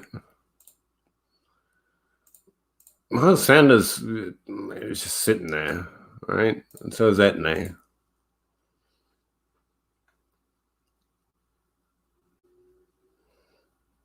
Apparently, I'm overdrafting Etne by 2 rounds. That can't be right.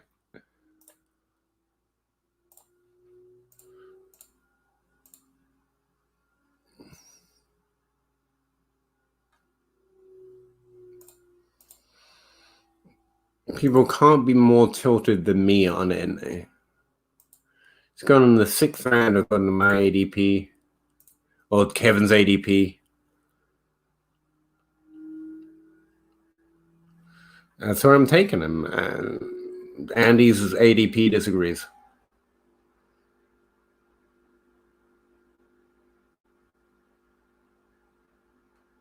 This has been a weird mock, actually.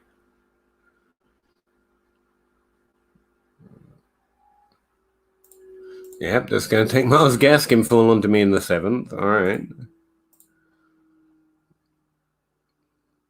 Don't get Lockett. No. Sutton, Chase. Kind of like it. Schuster, Ayuk, Higgins, Debo Samuels, Odell Beckham.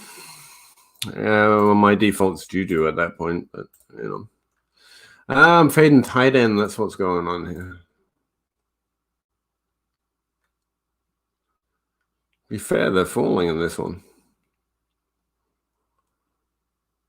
We'll fall up. So many players on the opposite side of the board for me.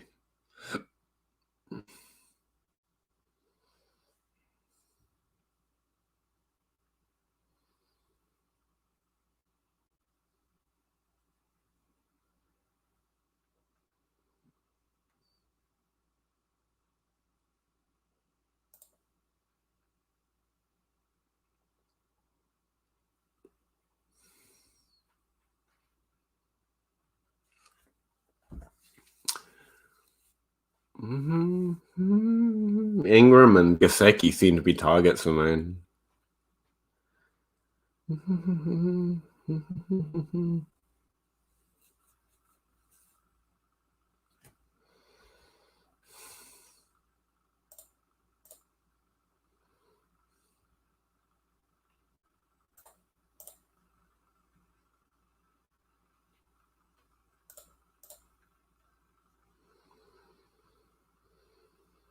Yeah, I have quarterback 2 at this point. Okay, I faded that pretty too far.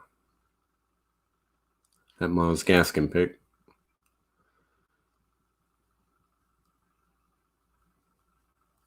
The 7th round quarterback run is just a killer.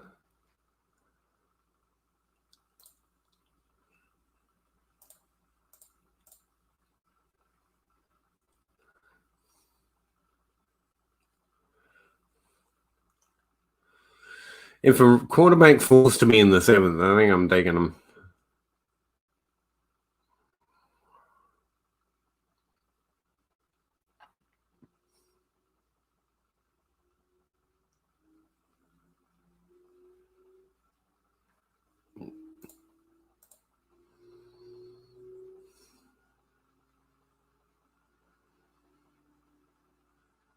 I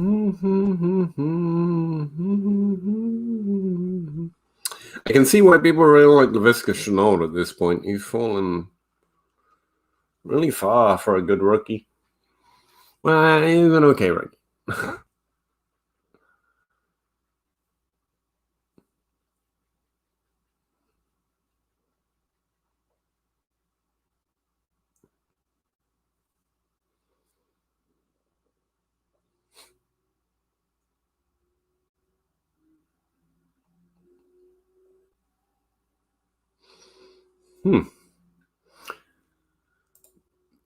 Yeah, I mean, a lot of Laviska Shenault, apparently.